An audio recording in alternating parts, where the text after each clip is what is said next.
ಸಚ್ಚಿದಾನಂದ. ಜೈ ಶ್ರೀರಾಮ್. ಶ್ರೀ ಸಚ್ಚಿದಾನಂದೇಂದ್ರ ಸರಸ್ವತಿ ಸ್ವಾಮಿಗಳವರ ಒಂದು ಆಶೀರ್ವಾದದಿಂದ ನಾವು ಪರಮಾರ್ಥ ಚಿಂತಾಮಣಿ ನೋಡೋದಕ್ಕೆ ಸಾಧ್ಯ ಆಗ್ತಾ ಇದೆ. ಹಿಂದೆ ನಾವು ನೋಡಿದ್ದನ್ನು ಸ್ವಲ್ಪ ಮೆಲ್ಕು ಹಾಕ್ಕೊಂಡು ಮುಂದಕ್ಕೆ ಹೋಗೋಣ. ಮಧ್ಯದಲ್ಲಿ ಸ್ವಲ್ಪ ಗ್ಯಾಪ್ ಬಂದಿತ್ತು. ಈಗ ಅವಸ್ಥಾತ್ರಯ ವಿಚಾರದಲ್ಲಿ ಮುಖ್ಯವಾಗಿ ಹೆಗ್ಗುರುತುಗಳು ಯಾವುದದು? ಮೊದಲನೇದು ಮುಂಡೆಯಾಗಿ ನೋಡೋದು. ಅದಕ್ಕೆ ವ್ಯಾಪಕ ಯುಕ್ತಿ ಅಂತಾರೆ. ಅಂದರೆ ಎಲ್ಲವನ್ನೂ ಅದರಲ್ಲಿ ಸೇರಿಸಿ ನೋಡುವಂಥದ್ದು ವ್ಯಾಪಕ ಯುಕ್ತಿ. ಅದರಲ್ಲಿ ಆದಿದೈವಿಕ, ಆದಿಭೌತಿಕ, ಆಧ್ಯಾತ್ಮಿಕ, ಕಾಲದೇಶ, ಕಾರ್ಯಕಾರಣ ಭಾವ ಇಷ್ಟನ್ನೂ ಮುಂಡೆಯಾಗಿ ಮಾಡಿ ಅದಕ್ಕೆ ಚೀಲ ಕಟ್ಟೋದು ಅಂತೀವಿ. ಅದನ್ನು ನೋಡೋದು ವ್ಯಾಪಕ ಯುಕ್ತಿ. ಎರಡನೇದು ಆ ಅವಸ್ಥೆಗಳಿಗೆ ಕಟ್ಟು ಬಿದ್ದಿರುತ್ತದು. ಅಂದರೆ ಎಚ್ಚರದಿಂದ ಯಾವುದು ಕನಸಿಗೆ ಬರೋಲ್ಲ, ಕನಸಿನಿಂದ ಯಾವುದು ಎಚ್ಚರಕ್ಕೆ ಬರೋದಿಲ್ಲ. ಮತ್ತು ಇವೆರಡು ಯಾವುದು ನಿದ್ದೆಗೆ ಬರೋಲ್ಲ, ನಮಗೆ ಚೆನ್ನಾಗಿ ಗೊತ್ತಾಗಿದೆ. ಮೂರನೇದು ಇಂಪಾರ್ಟೆಂಟು, ಸಾಕ್ಷಿಯನ್ನು ಗುರುತಿಸುವುದು, ನಮ್ಮ ನಿಜವಾದ ಸ್ವರೂಪ. ಅದನ್ನು ಗುರುತಿಸಿದ್ರೆ ಎಲ್ಲವೂ ಕೂಡ ನಮಗೆ ತಿಳ್ಕೊಬೋದು ಅನ್ನೋದನ್ನು. ನಿಜವಾದ ನಾನು, ಸಾಕ್ಷಿ, ಅನುಭವ ಅಂತ ಹೇಳಿ. ನಾಲ್ಕನೇದು ಯಾವ ಮೂರು ಅವಸ್ಥೆಗಳಿಗೂ ಒಂದಕ್ಕೊಂದು ಸಂಬಂಧ ಇರೋದಿಲ್ಲ, ಅದನ್ನು ನೋಡಿದ್ವಿ. ಮತ್ತು ಐದನೇದು ವ್ಯಾಪಕ ಯುಕ್ತಿ, ಅಂದರೆ ತರ್ಕ, ಅನುಭವ ಗಮ್ಯವಾದ ತರ್ಕವನ್ನೇ ಇಟ್ಕೋಬೇಕು. ಅಂದರೆ ಉದಾಹರಣೆಗೆ ಎಚ್ಚರದಲ್ಲಿರೋ ಕಾಲದೇಶ ಕನಸಿನಲ್ಲಿ ಹೊಂದಲ್ಲ. ಎಚ್ಚರದಲ್ಲಿ ಇವಾಗ ಇವನು ಜನಕ ಮಹಾರಾಜನಾಗಿರ್ತಾನೆ, ಕನಸಿನಲ್ಲಿ ಭಿಕ್ಷುಕನಾಗಿರ್ತಾನೆ. ಅದು ಹೆಂಗೆ ಅಂತ ಕೇಳಿದ್ರೆ ಹೊಂದೋದಿಲ್ಲ, ಹಂಗೆ ಕೇಳಬಾರ್ದು. ಮತ್ತು ಎಚ್ಚರದಲ್ಲಿ ಒಂದು ಹಸು ಕರವನ್ನು ಎತ್ತಬೇಕಾದ್ರೆ ಸಮಯ ತಗೊಳುತ್ತೆ, 8 ತಿಂಗಳು 9 ತಿಂಗಳು ಎಷ್ಟೋ ಆಗುತ್ತೆ. ಆದರೆ ಕನಸಿನಲ್ಲಿ 5 ನಿಮಿಷದಲ್ಲಿ ಅದು ಗಬ್ಬಾಗಿ, ಅಂದರೆ ಪ್ರೆಗ್ನೆಂಟ್ ಆಗಿ ಕರುವನ್ನು ಹಾಕಿದ್ದು ನಮ್ಮ ಅನುಭವದಲ್ಲಿ ಇದೆ.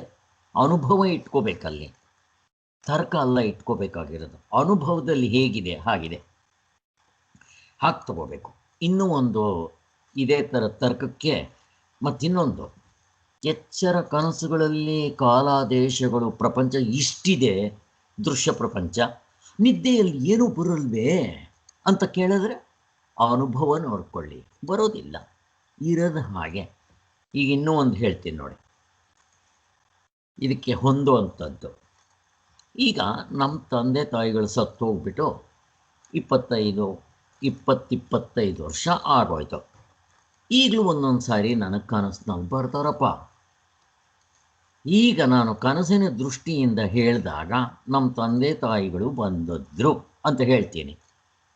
ಎಚ್ಚರ ದೃಷ್ಟಿಯಿಂದ ಹೇಳಿ, ಅವ್ರು ಸತ್ತೋಗ್ಬಿಟ್ಟು 20-25 ವರ್ಷ ಆಗಿದೆ, ನಾನು ನಂಬಲ್ಲಾರಿ.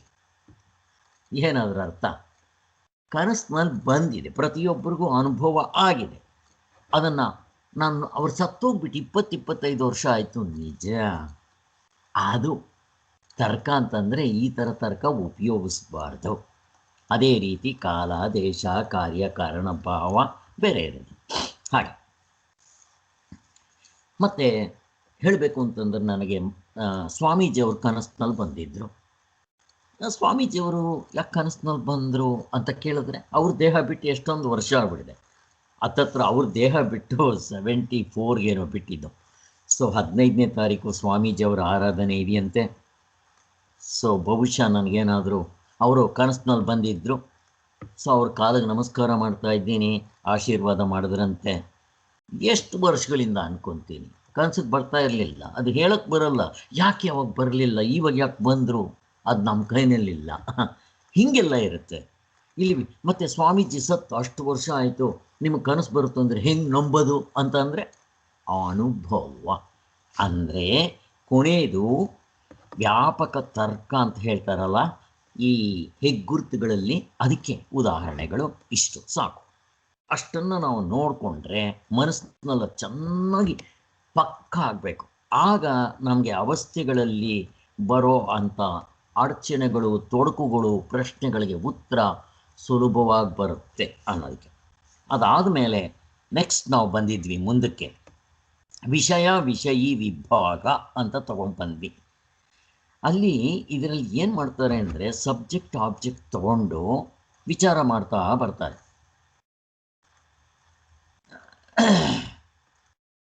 ಇಲ್ಲಿ ಇವರು ಏನು ಮಾಡ್ತಾರೆ ಅಂದರೆ ಎಚ್ಚರದಲ್ಲಿರೋ ಈ ಇಂದ್ರಿಯಗಳ ಅನುಭವ, ವೇದನ ಅನುಭವ ಇಟ್ಕೊಂಡು ಆತ್ಮನ ಹುಡ್ಕೋಕ್ಕೆ ಹೋಗ್ತಾರೆ, ಸಿಗೋದಿಲ್ಲ ಅದು ಅಂತ ಗೊತ್ತಾಗಿ ನಾವು ನಿಜವಾದ ಅರಿವು ಆತ್ಮನ್ನ ಈ ಎರಡು ಅನುಭವಗಳನ್ನ ಬಿಟ್ಟು ನಾವು ಮೂರನೇ ಅನುಭವ ಹಿಡ್ಕೋಬೇಕು ಅಂತ ಹೇಳ್ತೀವಲ್ಲ, ಅದಕ್ಕೋಸ್ಕರ ಆ ಅನುಭವ ಹಿಡ್ಕೋಬೇಕು. ಅಂದರೆ ನಮಗೆ ಎಚ್ಚರ ಕನಸುಗಳಲ್ಲಿ ಆಗುವಂಥ ಇಂದ್ರಿಯ ಅನುಭವ, ವೇದನ ಅನುಭವ, ಪ್ರತ್ಯಯ ಅನುಭವ ಇಟ್ಕೋಬಾರ್ದು. ಅಷ್ಟು ಮಾತ್ರ ಅಲ್ಲ, ಇನ್ನು ವೈಯಕ್ತಿಕ ಅನುಭವಗಳಾದ ರೋಗ ಅನುಭವ, ಭೋಗ ಅನುಭವ, ದಿವ್ಯ ಅನುಭವ, ಸಿದ್ಧಿ ಅನುಭವ, ಸಮಾಧಿ ಅನುಭವ, ಇವುಗಳನ್ನೂ ಕೂಡ ಪರಮಾರ್ಥ ತತ್ವವನ್ನು ನಿಶ್ಚಯ ಮಾಡೋದಕ್ಕೆ, ಅವಸ್ಥಾತ್ರಯಗಳನ್ನ ಮೆಜರ್ ಮಾಡೋದಕ್ಕೆ ಇಟ್ಕೊಳಕ್ಕೆ ಹೋಗಬಾರ್ದು. ನಮ್ಗೆ ಚೆನ್ನಾಗಿ ಸ್ಪಷ್ಟವಾಗಿ ಅರ್ಥ ಆಗಿದೆ. ಮತ್ತು ಈ ಆಬ್ಜೆಕ್ಟ್ ಆ್ಯಂಡ್ ಸಬ್ಜೆಕ್ಟ್ ನೋಡುವಾಗ ಪ್ರಪಂಚ ಎಷ್ಟೇ ವಿಶಾಲವಾಗಿರಲಿ, ನನ್ನ ಜ್ಞಾನ ಯಾವತ್ತೂ ದೊಡ್ಡದು. ಉದಾಹರಣೆಗೆ, ಹಿಮಾಲಯ ಪರ್ವತ ದೊಡ್ಡದಾಗಿದೆ, ಸೂರ್ಯ ಇಲ್ಲಿಂದ ಕಾಣ್ತಾನೆ. ಸೂರ್ಯ ದೊಡ್ಡದ, ನನ್ನ ಜ್ಞಾನ ದೊಡ್ಡದ? ನನ್ನ ಜ್ಞಾನವೇ ದೊಡ್ಡದು. ಸೈಂಟಿಸ್ಟ್ ಏನೋ ಕಂಡುಹಿಡಿತಾನೆ, ಬಹುಮಾನ ಕೊಡೋದು ಯಾರಿಗೆ? ಸೈಂಟಿಸ್ಟ್ಗೆ, ವಸ್ತುಗಲ್ಲ ಕೊಡೋದು. ಯಾಕೆ? ಅವನ ಮನಸ್ಸಿನಲ್ಲಿ ಹೊಳಿತಲ್ಲ ಆ ಜ್ಞಾನಕ್ಕೆ ಬೆಲೆ. ಹಾಗೆ ಸಬ್ಜೆಕ್ಟ್ ಆಬ್ಜೆಕ್ಟ್ ತಗೊಂಡಾಗ ಆಬ್ಜೆಕ್ಟ್ಗಿಂತ ಸಬ್ಜೆಕ್ಟ್ಗೆ ಬೆಲೆ ಜಾಸ್ತಿ. ವ್ಯವಹಾರದಲ್ಲೂ ಕೂಡ ಲೌಕಿಕ, ವೈದಿಕ, ಪಾರಮಾರ್ಥಿಕ ಎಲ್ಲದರಲ್ಲೂ ನಮ್ಮ ಲೌಕಿಕದಲ್ಲೇ ಸಬ್ಜೆಕ್ಟ್ ಪ್ರಮಾತ್ರನೇ ಇಟ್ಕೊಳ್ಳಿ, ಅದಕ್ಕೆ ಹೆಚ್ಚು ಬೆಲೆ ಅಂತ ತಗೊಂಡ್ಬಂದು ಕೊನೆಗೆ ಯಾವುದನ್ನು ಇಟ್ಕೋಬೇಕಿಲ್ಲಿ? ಜ್ಞಾನ ಅಂತಂದರೆ ಯಾವ್ದು ಇಟ್ಕೋಬೇಕು? ಎಚ್ಚರ ಕನಸುಗಳಲ್ಲಿರೋ ವಿಶೇಷವಾದ ಅರಿವು ಇಟ್ಕೋಬೇಕಾ? ಅಲ್ಲ. ಮತ್ತು ಯಾವ್ದು ಇಟ್ಕೋಬೇಕು? ಈ ಎಚ್ಚರ ಕನಸುಗಳಲ್ಲಿ ಇರುವ ವಿಶೇಷವಾದ ಅರಿವು, ಇಲ್ಲಿರೋ ಅರಿವು ಅಲ್ಲಿಗೆ ಬರಲ್ಲ. ಕನಸಿನಲ್ಲಿರೋ ಅರಿವು, ಜ್ಞಾನ ಇಲ್ಲಿಗೆ ಬರಲ್ಲ ಅಂತ ಯಾವ ಜ್ಞಾನದಿಂದ ಗೊತ್ತಾಯ್ತೋ ಆ ಜ್ಞಾನವನ್ನು ಹಿಡಿಬೇಕು. ಅದನ್ನು ಬರೀ ಅರಿವು ಅಂತಾರೆ. ಇದು ವಿಶೇಷ ಆದರೆ ಅದು ಸಾಮಾನ್ಯವಾದ ಅರಿವು. ಎಚ್ಚರ ಕನಸುಗಳಲ್ಲಿ ವಿಶೇಷವಾದ ಅರಿವಿರುತ್ತೆ, ಆದರೆ ಅಲ್ಲಿ ಸಾಮಾನ್ಯ ಅಥವಾ ಬರೀ ಅರಿವು, ಅದನ್ನು ಆತ್ಮಜ್ಞಾನ ಅಂತಾರೆ. ಆ ಜ್ಞಾನಕ್ಕೆ ಹೆಚ್ಚು ಬೆಲೆ ಅಂತ ನೋಡಿದ್ದಾಯಿತು. ಸಬ್ಜೆಕ್ಟ್ ಆ್ಯಂಡ್ ಆಬ್ಜೆಕ್ಟ್ ವಿಚಾರದಲ್ಲಿ ನೋಡ್ಕೊಂಡು ಹೋದಾಗ ಅದನ್ನೂ ಆಯಿತು. ಕೊನೆಗೆ ನೆಕ್ಸ್ಟ್ ಚಾಪ್ಟರ್ನಲ್ಲಿ 33ರಲ್ಲಿ ಎಚ್ಚರದ ದೃಷ್ಟಿಯಲ್ಲಿರೋ ದೋಷ ಏನು ಅಂತ ಪೂರ್ವ ಪಕ್ಷಿ ತುಂಬ ಹಾಕಿದ ನಮ್ಮ ಮೇಲೆ. ಅಲ್ಲ ಸ್ವಾಮಿ, ಕನಸು ನಿದ್ದೆ ಯಾಕೆ ಇಟ್ಕೋಬೇಕು? ಅವೆಲ್ಲ ಎಚ್ಚರ ದೃಷ್ಟಿಯಿಂದ ಬರೀ ಸುಳ್ಳು. ಎಚ್ಚರ ಒಂದು ಇಟ್ಕೊಳ್ಳಿ ಸಾಕು ಅಂತ ಹೇಳಿ ಇಷ್ಟುದ್ದಲ್ಲಿ ಇಷ್ಟು ಕೊಟ್ಟ ಅವನು. ಕರೆಕ್ಟೇ, ಏನದು? ನಾವು ವ್ಯವಹಾರ ಮಾಡೋದಕ್ಕೆ ಸಾಕು. ಏನು ಅವನು ಕೊಟ್ಟಿದ್ದು? ಸ್ವಾಮಿ ಹುಟ್ಟಿದ್ದು, ಬೆಳೆದಿದ್ದು, ಸತ್ತಿದ್ದು, ನೀವು ಇಷ್ಟೊಂದು ಹೇಳಿಬಿಟ್ರಲ್ಲ ಪ್ರಪಂಚ ಎಲ್ಲಿ? ಎಚ್ಚರದಲ್ಲಿ ಉಂಡೆ ಮಾಡಿ ಹೇಳಿದ್ರಲ್ಲ, ಆದಿ ದೈವಿಕ, ಆದಿ ಭೌತಿಕ, ಆಧ್ಯಾತ್ಮಿಕ, ದೇಶ, ಕಾಲ, ಕಾರ್ಯ, ಕಾರಣ, ಭಾವ ಅಂತ ಎಲ್ಲಿ? ಎಚ್ಚರದಲ್ಲಿ. ಆದ್ದರಿಂದ ಎಚ್ಚರಕ್ಕೆ ಇಂಪಾರ್ಟೆನ್ಸ್ ಕೊಡಿ.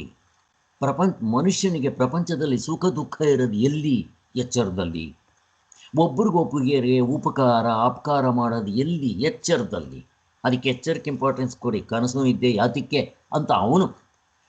ಕೊನೆಗೆ ಹೋಗ್ಲಿ ಸ್ವಾಮಿ, ನಿಮ್ಮ ಧರ್ಮ ಅಧರ್ಮ ಜನ್ಮಾಂತರ, ಲೋಕಾಂತರ, ಸತ್ತ ಮೇಲೆ ಎಲ್ಲೋ ಹೋಗೋದು ಅಂತೆಲ್ಲ ಹೇಳ್ತಿರಲ್ಲ, ಪುನರ್ಜನ್ಮ ಎಲ್ಲಿ ಸ್ವಾಮಿ ಬೇಕಾಗಿರೋದು? ಎಚ್ಚರದಲ್ಲಿ. ಅದಕ್ಕೆ ಎಚ್ಚರಕ್ಕೆ ಇಂಪಾರ್ಟೆನ್ಸ್ ಕೊಡಿ ಅಂತ ಅವನು ಒತ್ತಿ ಒತ್ತಿ ಹೇಳ್ದ. ಅದು ಬಿಟ್ಬಿಡಿ ಸ್ವಾಮಿ, ನಿಮ್ಮ ಪರಮಾರ್ಥ ಎಲ್ಲಿದೆ? ಎಚ್ಚರದಲ್ಲೇ. ನಾನು ಮುಕ್ತನಾಗಿಲ್ಲ ಅಂತ ಹೇಳೋದು ಎಚ್ಚರದಲ್ಲಿ, ಶಿಷ್ಯ ಇರೋದೆಲ್ಲಿ? ಎಚ್ಚರದಲ್ಲಿ. ಗುರುನ ಹುಡ್ಕೊಂಡು ಹೋಗೋದೆಲ್ಲಿ? ಎಚ್ಚರದಲ್ಲಿ. ಗುರು ಪಾಠ ಹೇಳೋದೆಲ್ಲಿ? ಎಚ್ಚರದಲ್ಲಿ. ಗುರು ಪಾಠ ಹೇಳಬೇಕಾದ್ರೆ ನಿಮ್ಮ ಅವಸ್ಥೆ ಹತ್ರನೇ ಇಟ್ಕೊಳ್ಳಿ. ಎಚ್ಚರ, ಕನಸು, ನಿದ್ದೆ ಎಲ್ಲಿ ಹೇಳ್ತಾನೆ ಸ್ವಾಮಿ? ಎಚ್ಚರದಲ್ಲೇ. ಅದಕ್ಕೋಸ್ಕರ ನಿಮಗೆಲ್ಲೋ ಭ್ರಾಂತು. ಅದಕ್ಕೆ ಎಚ್ಚರಕ್ಕೆ ಇಂಪಾರ್ಟೆನ್ಸ್ ಕೊಡಬೇಕು, ಕನಸು ನಿದ್ದೆಗೆ ಅಲ್ಲ ಅಂತ ಅವನು ಇಷ್ಟುದ್ದ ಲಿಸ್ಟ್ ಕೊಡ್ತಾನೆ. ಎಲ್ಲ ಸರಿಯಪ್ಪ, ಹುಟ್ಟಿದಾಗಲಿಂದ ಸಾಯೋವರೆಗೂ ಬರೀ ಎಚ್ಚರ ಒಂದೇ ಇದ್ದಿದ್ದರೆ ನೀನು ಹೇಳ್ದಂಗೆ ಒಪ್ಕೊತಾ ಇದ್ವಿ. ಬೆಳಗ್ಗೆಯಿಂದ ರಾತ್ರಿವರೆಗೂ 24 ಗಂಟೆಯಲ್ಲಿ ಎಚ್ಚರ, ಕನಸು, ನಿದ್ದೆ 3 ಆಗುತ್ತೆ. ಆಗುತ್ತೋ ಇಲ್ವೋ? ಆಗುತ್ತೆ. ಹುಟ್ಟಿದಾಗಲಿಂದ ಸಾಯೋವರೆಗೂ 3 ಅವಸ್ಥೆಗಳು ಆಗುತ್ತೋ ಇಲ್ವೋ? ಆಗುತ್ತೆ. ಮತ್ತು ನೀನು ಎಚ್ಚರ ಒಂದು ಡಿಸೈಡ್ ಮಾಡಿದ್ರೆ ಹೇಗಪ್ಪ ಬರ್ತೀಯ ಪರಮಾರ್ಥದ ನಿಶ್ಚಯಕ್ಕೆ? ಎಷ್ಟು ಚೆನ್ನಾಗಿ ತೊಗೊಂಬರ್ತಾರೆ ನೋಡಿ ಸ್ವಾಮಿಗಳು. ಆದ್ದರಿಂದ ನೀನು ಮಲತಾಯಿಯ ಇದು ತೋರಿಸ್ಬಾರ್ದು. ಎಚ್ಚರಕ್ಕೆ ಎಷ್ಟು ಇಂಪಾರ್ಟೆನ್ಸ್ ಕೊಡ್ತೀಯೋ ಕನಸು ನಿದ್ದೆಗೆ ಅಷ್ಟೇ ಇಂಪಾರ್ಟೆನ್ಸ್ ಕೊಟ್ಟು ನೀನು ವಿಚಾರ ಮಾಡು, ನಿನ್ನ ಪರಮಾರ್ಥದ ವಿಚಾರ ಗೊತ್ತಾಗುತ್ತೆ ಅಂತ ತಿಳಿಸೋದು. ಬೇರೆಯವರೆಲ್ಲ ಎಡವಿದ್ದಾರೆ, ನೀನು ಹಂಗೆ ಎಡಬೇಕು ಹೋಗ್ಬೇಡ. ತೂಕಡಿಸಿತು ಬಿದ್ದರು ನಿಮ್ಮಜ್ಜ ನಮ್ಮಜ್ಜ ಅಂತ ಒಂದು ಹಾಡಿದೆ. ಹಾಗೆ ಎಲ್ಲರೂ ಅದನ್ನೇ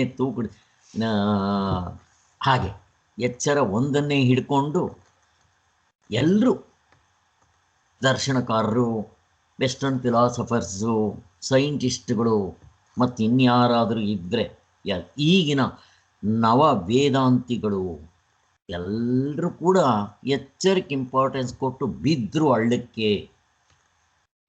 ಎಚ್ಚರ ಅಂತ ಹೇಳಿ ತೂಕಡಿಸಿ ಬಿದ್ದರು. ಅದಕ್ಕೆ ನೀನು ಅಲ್ಲಿಗೆ ಹೋಗಬೇಡ ಅಂತ ನಮಗೆ ತೋರಿಸ್ತಾ ಇದೆ. ಸೊ ಎಷ್ಟು ಪಕ್ಕ ಇದೆ ಅಂತ ಹೇಳೋದಕ್ಕೆ. ಅದರಿಂದ 3 ಸರಿಯಾಗಿ ವಿಚಾರ ಮಾಡು, ನಿನ್ನ ತತ್ವ ಏನು ಅನ್ನೋದು ಗೊತ್ತಾಗುತ್ತೆ ಅನ್ನೋದು ತೋರಿಸೋದು ಕರೆಕ್ಟ್. ಇದಾದ ಮೇಲೆ ನೆಕ್ಸ್ಟು ಪರಮಾರ್ಥ ಅಂತ ಅನ್ನೋದು ಇದೆ ಅಂತ ಇಟ್ಕೋಬೇಕಾ ಅಂತ ಒಂದು ಪ್ರಶ್ನೆ ತೆಗೆದು. ಇದು 34ರಲ್ಲಿ. ಹೌದು, ಯಾರೇ ಆಗಲಿ, ಒಬ್ಬ ನೀವು ಯಾರನ್ನೇ ತಗೊಳ್ಳಿ, ಕ್ಯಾಲ್ಕುಲೇಷನ್ಸ್ ಮಾಡಬೇಕಾದ್ರೆ ನಮ್ಗೆ ಎಕ್ಸನ್ನು ಆನ್ಸರ್ ಬೇಕಾಗುತ್ತೆ. ಅದನ್ನು ಇಟ್ಕೊಂಡೇ ಹೊರಡ್ತೀವಿ. ನೀವು ಖಗೋಳಶಾಸ್ತ್ರ ತಗೊಳ್ಳಿ, ಭೂಗೋಳಶಾಸ್ತ್ರ ತಗೊಳ್ಳಿ, ಸೈಂಟಿಸ್ಟ್ಗಳು ತಗೊಳ್ಳಿ, ಆರೋಗ್ಯಶಾಸ್ತ್ರದವರು ತಗೊಳ್ಳಿ, ಆರೋಗ್ಯಕ್ಕೋಸ್ಕರ ಒಂದು ಇಟ್ಕೊಂಡೇ ಹೋಗ್ತಾರೆ. ಹಾಗೆ ಪ್ರತಿಯೊಂದು ಶಾಸ್ತ್ರವೂ ಒಂದು ಗುರಿ ಇಟ್ಕೊಂಡು ಹೊರಡುತ್ತೆ. ಅದಕ್ಕೋಸ್ಕರ ಗುರಿ ಇಟ್ಕೋಬೇಕು. ಹಾಗೆ ನಾವು ಪಾರಮಾರ್ಥದಲ್ಲಿ ಇದಕ್ಕೆಲ್ಲ ಒಂದು ಆಧಾರವಾಗಿರೋ ಒಂದು ಶಕ್ತಿ ಇದೆ, ತತ್ವ ಇದೆ ಅಂತ ನಾವು ಇಟ್ಕೊಂಡಿದ್ವಿ, ತಪ್ಪೇನಿಲ್ಲ ಅಂತ ಹೇಳಿದ್ದು ಸರಿಯಾಗಿದೆ. ಒಟ್ಟಿನಲ್ಲಿ ಎಲ್ಲ ತತ್ವಗಳ ಹಿಂದೆ ಒಂದು ನಿಜವಾದ ತತ್ವ ಇದೆ, ಅದೇ ನಮ್ಮ ನಿಜವಾದ ಸ್ವರೂಪ ಅಂತ ಇಟ್ಕೊಂಡು ಹೊರಡಬೇಕು ಅಂತ ಹೇಳಿದ್ದು ಸರಿಯಾಗಿದೆ ಅಂತ ಆಯಿತು. ನೆಕ್ಸ್ಟ್ 35ರಲ್ಲಿ ಅವಸ್ಥೆಗಳು ವಿಕಾರಾತ್ಮಕವಲ್ಲ. ಅವನೇನು ಹೇಳ್ತಾನೆ ಅದರ ಹಿಂದೆ? ಅಲ್ಲ ಸ್ವಾಮಿ, ಪ್ರಪಂಚದಲ್ಲಿ ಪ್ರತಿಯೊಂದು ಬದಲಾವಣೆ ಆಗ್ತಾ ಇದೆ. ನಿಮ್ಮ ಎಚ್ಚರ ತಗೊಳ್ಳಿ, ನೀವು ಏನು ಹೇಳಿದ್ರು ಅದರಲ್ಲಿ ಮುಂದೆ ಎಲ್ಲ, ಅದರಲ್ಲಿ ಯಾವುದು ಬದಲಾವಣೆ ಆಗೋದಿಲ್ಲ. ಆದಿ ದೈವಿಕ ಸೂರ್ಯ ಚಂದ್ರ ನಕ್ಷತ್ರಗಳು, ಆದಿ ಭೌತಿಕ ಹೆಂಡತಿ ಮಕ್ಕಳು, ಪಂಚಭೂತಗಳಿಂದ ಹಿಡಿದು ಆಧ್ಯಾತ್ಮಿಕ ಈ ಶರೀರ ಬದಲಾವಣೆ ಆಗ್ತಾ ಇದೆ. ಇಷ್ಟು ಕಾಲ ದೇಶ ಬದಲಾವಣೆ ಆಗ್ತಾ ಇದೆ. ಇಷ್ಟೆಲ್ಲ ಬದಲಾವಣೆ ಆಗ್ತಾ ಇರೋ ಇದರಲ್ಲಿ ನೀವು ಬದಲಾವಣೆ ಆಗದೇ ಇರೋದು ಅದು ಹೆಂಗೆ ಕಂಡುಹಿಡಿಯಕ್ಕೆ ಹೋಗ್ತೀರಾ ಅಂತ ಒಂದು ಪ್ರಶ್ನೆ. ಅಂದರೆ ಪ್ರಪಂಚದಲ್ಲಿ ಎಲ್ಲವೂ ಬದಲಾವಣೆ ಆಗ್ತಾ ಇದೆ. ನೀವು ತೋರಿಸಿ. ಸೈಂಟಿಸ್ಟ್ಗಳು ಹೇಳ್ತಾರೆ ಎನರ್ಜಿ ಆ್ಯಂಡ್ ಮ್ಯಾಟರ್. ಎನರ್ಜಿ ಏನು? ಸುತ್ತುತ್ತಾ ಇದೆ ಆಟಮ್ಸ್ನಿಂದ. ನೋಡಿ, ಆಟಮ್ಸ್ ನೋಡಿದ್ರೆ ಎಲೆಕ್ಟ್ರಾನ್, ಪ್ರೋಟಾನ್, ನ್ಯೂಟ್ರಾನ್ ಅಂತ ಹೇಳ್ತೀವಲ್ಲ, ಅದು ಒಳ್ಳೆ ಒಂದರಿಂದ ಒಂದು ಸುತ್ತಾ ಇದೆ. ಮ್ಯಾಟರ್ ಅನ್ನೋದೇನು? ಅದೂ ಬದಲಾವಣೆ ಆಗ್ತಾ ಇದೆ. ಎಲ್ಲವೂ ಬದಲಾವಣೆ ಆಗ್ತಾ ಇರೋ ಈ ಪ್ರಪಂಚದಲ್ಲಿ ಸ್ಥಿರವಾಗಿರೋದು ಯಾವುದೋ ಒಂದಿದೆ ಅಂತ ಅದು ಹೆಂಗಿಟ್ಕೊಂತೀರ ಸ್ವಾಮಿ ಅಂತ ಅವನು. ಎಷ್ಟು ಚೆನ್ನಾಗಿದೆ ನೋಡಿ, ಕರೆಕ್ಟೇ. ಯಾಕೆ ಅಂತಂದರೆ ಈ ಪ್ರಪಂಚದಲ್ಲಿ ನೋಡಿದ್ರೆ ಎಲ್ಲವೂ ಬದಲಾವಣೆ ಆಗ್ತಾ ಇರೋದೆ. ಅದಕ್ಕೆ ಅವರು ತೋರಿಸ್ತಾರೆ, ಇದಕ್ಕೆ ನಿನಗೆ ಉತ್ತರ ಸಿಗಬೇಕಾದ್ರೆ ಕೊನೆಯಲ್ಲಿ ಸಿಗುತ್ತೆ ಆತ್ಮನ ವಿಚಾರ. ಯಾಕೆ? ಈ ಇರುವು ಅರಿವು ಆನಂದ ವಿಚಾರ ಮಾಡಿದ ಮೇಲೆ ಸಿಗುವಂಥದ್ದು. ಹೋಗಲಿ, ನೀನು ಈವಾಗಲೇ ಒಂದು ಟೆಂಪರರಿ ಸೊಲ್ಯೂಷನ್ ಕೊಡ್ತೀವಿ. ಏನಪ್ಪ ಹೇಳ್ದೆ ನೀನು? ಎಚ್ಚರ ಕನಸು ನಿದ್ದೆ ಅವಸ್ಥೆ. ಎಚ್ಚರದಲ್ಲಿ ಇಷ್ಟೆಲ್ಲ ಬದಲಾವಣೆ ಆಗುತ್ತೆ. ನಿನ್ನ ಎಚ್ಚರ ಯಾವತ್ತು ಬದಲಾವಣೆ ಆಗಿದೆ ತೋರಿಸು ಅಂತ ಕೇಳ್ತಾರೆ. ಕನಸು ಯಾವತ್ತು ಬದಲಾವಣೆ ಆಗಿದೆ ತೋರಿಸು. ನಿದ್ದೆ ಯಾವತ್ತು ಬದಲಾವಣೆ ಆಗಿದೆ ತೋರಿಸು ಅಂತಾರೆ. ಲೆಕ್ಕ ಹಾಕೋ, ಇಲ್ಲೇ ಇದೆಯೋ ಇಲ್ವೋ? ಏನು ಬದಲಾವಣೆ ಆಗದೇ ಇರುವುದು ನಿಜ. ಎಚ್ಚರದಲ್ಲಿ ಎಲ್ಲವೂ ಬದಲಾವಣೆ ಆಗ್ತಾ ಇದೆ. ನನಗೆ ಎಚ್ಚರ ಬದಲಾವಣೆ ಆಗೋದು ತೋರಿಸ್ಬೇಕಪ್ಪ, ಕನಸು ಬದಲಾವಣೆ ಆಗೋದು ತೋರಿಸು. ಅದರ ಅರ್ಥ ಏನು ಅಂತಂದರೆ, ಅವನೇನು ಹೇಳ್ತಾನೆ ಅಂದರೆ, ಯಾಕೆ ಸ್ವಾಮಿ ಬದಲಾವಣೆ ಆಗದೆ ಏನು ಅಂತ ನಾವು. ಅವನ ಪ್ರಕಾರ ಏನು ಅಂದರೆ, ಈಗ ಮಾವಿನಕಾಯಿ ಕೀಚಿರುತ್ತೆ, ಮಾವಿನಕಾಯಿ ಆಗುತ್ತೆ, ದೋರೆಕಾಯಿ ಆಗುತ್ತೆ, ಹಣ್ಣು ಆಗುತ್ತೆ, ಮತ್ತು ಅದು ವಾಪಸ್ ಬರಲಿ. ದೋರೆಕಾಯಿ ಮಾವಿನಕಾಯಿ ಕೀಚು ವಾಪಸ್ ಬರಲಿ ನೋಡೋಣ, ಬರಲ್ಲ. ಹಾಗೆ ನಿಮ್ಮ ಅವಸ್ಥೆನೂ ಬರೋದಿಲ್ಲ ಅಂತಾನೆ. ಅದಕ್ಕೆ ಅವ್ರು ಹೇಳೋದು ಹಂಗಲ್ಲ. ಈಗ ನಿನ್ನ ಅವಸ್ಥೆಯಲ್ಲಿ ಇಲ್ಲಿವರೆಗೂ ಎಚ್ಚರ ಪ್ರತಿಯೊಬ್ಬರಿಗೂ ಏನಂತ ಕಾಣುತ್ತಪ್ಪ? ಸತ್ಯ. ಈಗಲೂ ಸತ್ಯವಾಗಿ ಕಾಣ್ತಾ ಇದೆ ಪ್ರತಿಯೊಬ್ಬರಿಗೂ. ಎಚ್ಚರವನ್ನು ಯಾರ ಸುಳ್ಳಂತಾರ? ಅನ್ನಲ್ಲ. ಹಾಗೆ ಸುಳ್ಳು ಅಂತ ಅಂದಿದ್ದಿದ್ರೆ ಎಲ್ಲಿ ಸಾಲ ಕೊಟ್ಟಿದೆಯಲ್ಲ ಕೇಳಬೇಡ, ಸುಮ್ಮನೆ ಇರ್ತಾರೆ ಯಾರಾದರೂ. ಇದು ಸುಳ್ಳಲ್ಲಪ್ಪ, ಊಟ ಮಾಡಬೇಡ ಹೋಗಿ. ಹಂಗ ಇರೋಕ್ಕಾಗತ್ತಾ? ಊಟ ಮಾಡ್ತೀವಿ. ಅಲ್ಲಿಗೇನು ಎಚ್ಚರ ಸತ್ಯ. ಕನಸಿನಲ್ಲಿ ಇಲ್ಲಿವರೆಗೂ ಕನಸು ಬಿದ್ದಿದೆ. ಕನಸಿನಲ್ಲಿ ಇದ್ದಾಗ ಕನಸು ಯಾವತ್ತಾದರೂ ಇದು ಎಚ್ಚರ ಅಂತ ಅನಿಸಿದೆಯೇನಪ್ಪ? ಸರಿ, ಅದು ಕನಸಂತ ಅನಿಸುತ್ತಾ? ಯಾರಿಗಾದರೂ ಕನಸು ಕಾಣುವಾಗ ಇದು ಕನಸು ಅಂತ ಅನ್ನಿಸ್ಬೇಕು, ಅನಿಸಿದೆಯಾ? ಅಪ್ರಾಣೆಗೂ ಅನಿಸಲ್ಲ. ಹೋಗ್ಲಿ, ಇನ್ಮೇಲಾದರೂ ಧ್ಯಾನ ಮಾಡಿಬಿಟ್ಟು ಕಂಡುಕೊಳ್ಳೋಣ. ಆಗಲ್ಲ. ಎಲ್ಲಿ ಬದಲಾವಣೆ ಆಗಿದೆ? ನೀನು ಹುಟ್ಟಿದಾಗ ಕನಸಿನಲ್ಲಿದ್ದಾಗ ಅದು ಸತ್ಯವಾಗಿ ಕಾಣುತ್ತೆ. ಒಂದ್ಸಲ ಎಚ್ಚರ ಆಗಿದ ತಕ್ಷಣ ಎಲ್ಲವೂ ಸುಳ್ಳಂತ ಹೊಡೆದಾಕುತ್ತೆ. ಮತ್ತಿನ್ನೇನು ಬೇಕು? ಎಲ್ಲಿ ಬದಲಾವಣೆ ಆಗ್ತಾ ಇದೆ? ಚಿಕ್ಕ ವಯಸ್ಸಿನಲ್ಲಿ ಹೇಗಿದೆಯೋ ಈಗಲೂ ಹಾಗೇ ಇದೆ. ನೀನು ಈ ವಿಚಾರ ಕೇಳಕ್ಕೆ ಬಂದಾಗಲಿಂದನೂ ಹಾಗೇ ಇದೆ. ಇನ್ನಿದ್ದೆ ಎಚ್ಚರ ಕನಸಿನಲ್ಲಿ ತರಾವರಿ ಪ್ರಪಂಚ ತೋರುತ್ತಲ್ಲ, ನಿದ್ದೆಯಲ್ಲಿ ಏನು ತೋರುತ್ತೆ? ಮೊದಲೂ ತೋರಲ್ಲ, ಈಗಲೂ ತೋರಲ್ಲ, ಮುಂದಕ್ಕೂ ತೋರಲ್ಲ. ನನ್ನೊಬ್ಬನಿಗಲ್ಲ, ಯಾರ್ಯಾರಿಗೂ ತೋರಲ್ಲ. ಎಲ್ಲಿ ಬದಲಾವಣೆ ಆಗ್ತಾ ಇದೆಯಪ್ಪ? ಎಚ್ಚರ ಕನಸು ನಿದ್ದೆ ಅಲ್ಲಿಗಿದು ಸ್ಥಿರವಾಗಿದೆ, ಹಾಗೇ ಇದೆ ಅಂತ ಆಯ್ತೋ ಇಲ್ವೋ? ಆದ್ದರಿಂದ ನೀನು ಈಗಲೇ ಸ್ಯಾಂಪಲ್ ಕೊಟ್ಟಿದ್ದೀವಿ. ಇದೇ ಬದಲಾವಣೆ ಆಗದೆ ಇದ್ದರೆ ಎಚ್ಚರ ಕನಸು ನಿದ್ದೆ ನಾವು ಆತ್ಮ ಅಂತ ಕರಿತಾ ಇಲ್ಲ. ನಿನಗಿವಾಗ ಸ್ಯಾಂಪಲ್ ಕೊಟ್ಟಿದ್ದೀವಿ, ಈಗ ಇದನ್ನು ನೋಡ್ಕೊಂಡು ಮುಂದಕ್ಕೆ ಹೋಗೋ. ಇದೆಲ್ಲ ಸತ್ಯ, ಇದಕ್ಕೂ ಹಿಂತೆಡಿಕೆ ಇದೆ ಒಂದು. ಮತ್ತು ಇದು ಯಾಕೆ ಸತ್ಯ ಅಲ್ಲ? ಇದನ್ನೇ ಆತ್ಮ ಅಂತ ಕರೆದು ಬೇಡ. ಇದು ಇಲ್ದಂಗೆ ಆಗ್ಬಿಡುತ್ತಲ್ವ? ಎಲ್ಲಿಲ್ದಂಗೆ ಆಗುತ್ತೆ? ಈಗ ಎಚ್ಚರ ಇದೆ, ಕನಸು ನಿದ್ದೆ ತೋರಿಸಿ ಇಲ್ಲ. ನಿದ್ದೆ ಇದ್ದಾಗ ಕನಸು ಎಚ್ಚರ ಇರಲ್ಲ, ಈಗ ಗೊತ್ತಿದೆ ನಮಗೆ. ಆದ್ದರಿಂದ ಇದು ಹಿಂತೆಡಿಕೆ, ಒಂದು ಬದಲಾವಣೆ ಆಗದೆ ಇರೋ ಒಂದು ತತ್ವ ಇದೆ ಅಂತ ನಿರ್ಧಾರ ಆಯಿತು. ಮತ್ತಿನ್ನೇನು ಬೇಕಪ್ಪ? ನೀನೇನಂದೆ? ಪ್ರಪಂಚದಲ್ಲಿ ಪ್ರತಿಯೊಂದು ಬದಲಾವಣೆ ಆಗ್ತಾ ಇದೆ. ನಿಜ, ಸೂರ್ಯ ಬದಲಾವಣೆ ಆಗ್ತಾ ಇದ್ದಾನೆ, ಅವನ ಶಾಖ ಕಡಿಮೆ ಆಗ್ತಾ ಇದೆ, ಭೂಮಿ ಚೇಂಜ್ ಆಗ್ತಾ ಇದೆ. ಮಹಾಪ್ರಳಯ ಬಂದರೆ ಎಲ್ಲವೂ ಆಳಿಸೋಗ್ಬಿಡುತ್ತೆ. ನಿದ್ದೆಗೆ ಹೋದಾಗ ಅಳಿಸೋಗ್ಬಿಟ್ಟಿರುತ್ತೆ, ಅಲ್ಲಿವರೆಗೂ ಯಾಕೆ ಹೋಗ್ತೀರಾ? ಒಟ್ಟಿನಲ್ಲಿ ಇಷ್ಟೆಲ್ಲ ಬದಲಾವಣೆ ಆಗ್ತಾ ಇದೆ, ಇಲ್ದಂಗೆ ಆಗ್ಬಿಡ್ತಾ ಇದೆ. ಇದರಲ್ಲಿ ಬದಲಾವಣೆ ಆಗದೆ ಇರೋದು ಎಲ್ಲಿದೆ ಅಂತ ಪ್ರಶ್ನೆ ಕೇಳಿದ್ಯಲ್ಲ, ಅವಸ್ಥೆ. ಇನ್ನು ಮುಂದಕ್ಕೆ ಹೋದರೆ ಸಿಗುತ್ತೆ. ಅಲ್ಲಿಗೆ ಇಷ್ಟು ವಿಚಾರ ಚಿಂತನೆ ಮಾಡಿದ್ವಿ. ಈಗ ಇದು ತುಂಬ ಇಂಪಾರ್ಟೆಂಟ್ ಮಾಡ್ಕೊಂಡು ಬಂದಿದ್ವಿ. ಅವಸ್ಥೆಗಳು ವಿಕಾರಾತ್ಮಕವಲ್ಲ, ಅದು ಬದಲಾವಣೆ ಆಗೋದಿಲ್ಲ. ಅವಸ್ಥೆಯಲ್ಲಿ ಇರೋದೆಲ್ಲ ಬದಲಾವಣೆ ಆಗುತ್ತೆ. ಅದಾಗೋದಿಲ್ಲ. ಆದ್ದರಿಂದ ವ್ಯವಹಾರದ ದೃಷ್ಟಿಯಿಂದ ನಿಜವಾದ ಅರ್ಥದಲ್ಲಿಯೇ ಅವಸ್ಥೆಗಳು ನಿಜ ಇದೆ ಅಂತಲ್ಲ, ಅವಸ್ಥೆಗಳೇ ನಿಜ ಅಂತಲ್ಲ. ವ್ಯವಹಾರದ ದೃಷ್ಟಿಯಿಂದ ಅವಸ್ಥೆಗಳು ಬದಲಾವಣೆ ಆಗೋದಿಲ್ಲ. ಅಲ್ಲಿಗೇನಾಯಿತು? ಕೂಟಸ್ಥವು ನಿರ್ವಿಕಾರವೂ ಆದ ಪರಮಾರ್ಥ ಹೊಂದಿದೆ ಅಂತಾಯಿತು. ಕೂಟಸ್ಥ ಬದಲಾವಣೆ ಆಗೋದಿಲ್ಲ. ಅದು ಕೂಟಸ್ಥ ಅಂದರೆ ಏನು ಹೇಳ್ತಾರೆ?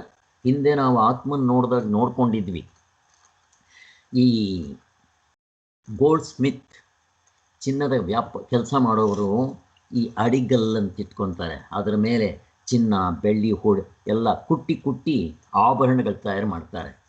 ಆಭರಣ ಬದಲಾವಣೆ ಆಗುತ್ತೆ, ಅದು ಬದಲಾವಣೆ ಆಗೋಲ್ಲ, ಹಾಗೇ ಇರುತ್ತೆ. ಹಾಗೆ ಆತ್ಮನಲ್ಲಿ ತೋರುವ ಎಚ್ಚರ, ಕನಸು, ನಿದ್ದೆ ಬರುತ್ತೆ ಹೋಗುತ್ತೆ, ಜನ ಹುಟ್ಟುತ್ತಾರೆ ಸಾಯ್ತಾರೆ, ಅದರಲ್ಲಿ ಬದಲಾವಣೆ ಇಲ್ಲ. ಅದಕ್ಕೋಸ್ಕರನೇ ನಮ್ಮ ನಿಜವಾದ ಸ್ವರೂಪಕ್ಕೆ ಕೂಟಸ್ಥ ನಿತ್ಯತ್ವ, ಅದು ಯಾವಾಗಲೂ ಹಾಗೇ ಸ್ಥಿರವಾಗಿರುತ್ತೆ, ಬದಲಾವಣೆ ಆಗೋದಿಲ್ಲ, ಹುಟ್ಟೋದಿಲ್ಲ, ಸಾಯೋದಿಲ್ಲ, ಇಲ್ದಂಗಾಗೋದಿಲ್ಲ. ಮತ್ತದು ಆನಂದ ಸ್ವರೂಪ. ಅದಕ್ಕೆ ತಿಳ್ಕೋಬೇಕು ಅಂತ ಹೇಳಿದ್ದೆ. ಒಟ್ಟಿನೆಲ್ಲದಿದೆ ಅಂತ ಆಯಿತು ಎಂಬ ಪ್ರಶ್ನೆಗೆ ಮೇಲಿನ ಉತ್ತರ ಸಾಕು. ಕೂಟಸ್ಥವಾದ ಯಾವ ಉಪಕಾರವೂ ಇಲ್ಲದ ತತ್ವ ಯಾವುದಿದೆ ಅಂತ ಆಕ್ಷೇಪ ಕೇಳಿದ್ನಲ್ವ, ಅದಕ್ಕೆ ನಾವು ಅವಸ್ಥೆಗಳನ್ನ ಕೊಟ್ಟು ಅದರ ಹಿಂತಡಿಕೆ ಯಾವ ಇದೆ ಅಂತ ತೋರಿಸ್ಕೊಟ್ಟಿದ್ವಿ. ನೀನೇ ಹೇಳಿದ್ಯಲ್ಲಪ್ಪ, ಒಂದು ಕ್ಷಣ ಕೂಡ ನಿಲ್ಲದೆ ಪ್ರತಿಯೊಂದು ಇಲ್ಲಿ ಬದಲಾವಣೆ ಆಗ್ತಾ ಇರುತ್ತೆ ಅಂತ. ನಿಜ, ಎಲ್ಲರೂ ಒಪ್ಪಬೇಕಾಗಿರುತ್ತೆ. ವಸ್ತುಗಳು ಆಗ ಸ್ಥಿತಿಯಲ್ಲಿದ್ದವು, ಈಗ ಈ ಸ್ಥಿತಿಯಲ್ಲಿವೆ. ನಾಳೆ ಮತ್ತೆ ಬದಲಾವಣೆ ಆಗುತ್ತೆ, ಇವು ಆಗ್ತಾ ಇರುತ್ತೆ. ವಸ್ತುಗಳಿಗೆ ನಿಜವಾಗಿಯೂ ಬೇರೆ ಬೇರೆ ಅವಸ್ಥೆಗಳೆಂಬುದು ನಿಜವಲ್ಲ. ಇಂಥ ಒಂದು ವಸ್ತು ಇಂಥ ಕಾಲದಲ್ಲಿ ಈ ಸ್ಥಿತಿಯಲ್ಲಿ ಎನ್ನುವಾಗಲೇ ಕೂಡ ನಾನು ಆ ವಸ್ತುನ ಹೇಳ್ತಾ ಇದ್ದಾಗಲೇ ಇನ್ನೊಂದು 5 ನಿಮಿಷದಲ್ಲಿ ಹಿಂಗೆ ಅನ್ನೋ ಅಷ್ಟೊತ್ತಿಗೆ ಆವಾಗಲೇ ಅದು ಹಳೇದಾಗೋಯ್ತು, ಅದು ಆವಾಗಲೇ ಅಷ್ಟು ಹಳೇದಾಗೋಯ್ತು. ಹಾಗೆ ಅಷ್ಟು ಬದಲಾವಣೆ ಆಗ್ತಾ ಇದೆ ಅಂತ ಹೇಳ್ತಾರೆ. ಚಲನಾ ರೂಪದಲ್ಲಿದೆ. ಆದ್ದರಿಂದ ಅದು ಪ್ರವಾಹದಿಂದ ಹರ್ಕೊಂಡು ಹೋಗ್ತಾ ಇದೆ. ಹೇಗೆ ನೀರು ಹರಿತಾ ಇರುತ್ತೋ ಒಂದು ಕಡೆ ನಿಲ್ಲಲ್ಲ, ಹರ್ಕೊಂಡು ಹೋಗ್ತಾನೆ ಇರುತ್ತೆ. ಅದೇ ರೀತಿ ಪ್ರಪಂಚವೆಲ್ಲ ಬದಲಾವಣೆ ಆಗ್ತಾ ಇದೆ. ಹೊಳೆ ಕಡೆ ನೀರು ನೋಡಿ, ಹೊಳೆ ಹರಿತಾ ಇರುತ್ತೆ, ಒಂದು ಕಡೆ ನಿಂತ್ಕೊಳ್ಳಲ್ಲ, ಹೋಗಿ ಕೊನೆಗೆ ಸಮುದ್ರಕ್ಕೆ ಸೇರ್ಕೊಂಡ್ಬಿಡುತ್ತೆ. ಅಲ್ಲಿವರೆಗೂ ಹರಿತಾ ಇರುತ್ತೆ. ಹೋಗ್ಲಿ, ಸಮುದ್ರದಲ್ಲಿರೋದು ಹಾಗೆ ಇರುತ್ತಾ? ಸೂರ್ಯನ ಶಾಖಕ್ಕೆ ಮೇಲಕ್ಕೆ ಹೋಗಿ ಮತ್ತೆ ಮಳೆಯಾಗಿ ವಾಪಸ್ ಬಂದು ಬೆಟ್ಟ ಗುಡ್ಡಗಳ ಮೇಲೆ ಬಿದ್ದು ತಿರ್ಗಾ ಹರ್ಕೊಂಡು ಬರುತ್ತೆ. ಹೀಗೆ ಇದು ಬದಲಾವಣೆ ಆಗ್ತಾ ಇರೋದು, ಚೇಂಜ್ ಆಗ್ತಾ ಇರೋ ಪ್ರಪಂಚ ಹೀಗೆ ಕಾಣ್ತಾ ಇದೆ ಅಂತ ಹೇಳಿ, ರಾಗದ ತಾಳಗಳು ತಗೊಳ್ಳಿ, ಬದಲಾವಣೆ ಆಗ್ತಾ ಇರುತ್ತೆ ಅಂತ ಇಷ್ಟು ಎಕ್ಸಾಂಪಲ್ ಕೊಟ್ಟಿದ್ವಿ. ಈಗ ನಾವು ಇಲ್ಲಿಂದ ಮುಂದಕ್ಕೆ ಹೋಗಬೇಕಾಗಿದೆ. ಇಲ್ಲಿ ಪ್ಯಾರದಿಂದ ಶುರು ಮಾಡ್ಕೊಂಡು ಹೋಗೋಣ. ಸೊ ಈಗ ನಾನು ಮುಖ್ಯವಾಗಿ ಮಾಡಬೇಕಾಗಿರೋದು 35ನೇದು, ಅವಸ್ಥೆಗಳು ವಿಕಾರಾತ್ಮಕವಲ್ಲ, ನಿಜವಾದ ಅರ್ಥದಲ್ಲಿಯೇ ಅವಸ್ಥೆಗಳು. ನಿಜವಾದ ಅರ್ಥ ಅಂದರೆ ವ್ಯವಹಾರ ದೃಷ್ಟಿಯಿಂದ. ಅದರಲ್ಲಿ 2ನೇ ಪ್ಯಾರದಲ್ಲಿ ಶುರು ಮಾಡಬೇಕಾಗಿತ್ತು. ನಾನಿವಾಗ ಕಂಟಿನ್ಯೂ ಮಾಡ್ತಾ ಇದ್ದೀವಿ, ಮಾಡ್ಕೊಂಡು ಹೋಗೋಣ. ಹೀಗಿದ್ದರೂ ಈಗ ನಾವು ವಿಚಾರಕ್ಕೆ ತೆಗೆದುಕೊಂಡಿರುವ ಎಚ್ಚರ, ಕನಸು, ನಿದ್ರೆ ಅಂತ ಅನ್ನೋ ಅವಸ್ಥೆಗಳಿದೆಯಲ್ವಾ, ಹೀಗೆ ಪ್ರವಾಹ ರೂಪವಾಗಿರುತ್ತವೆ ಎನ್ನೋಕ್ಕಾಗೋದಿಲ್ಲ.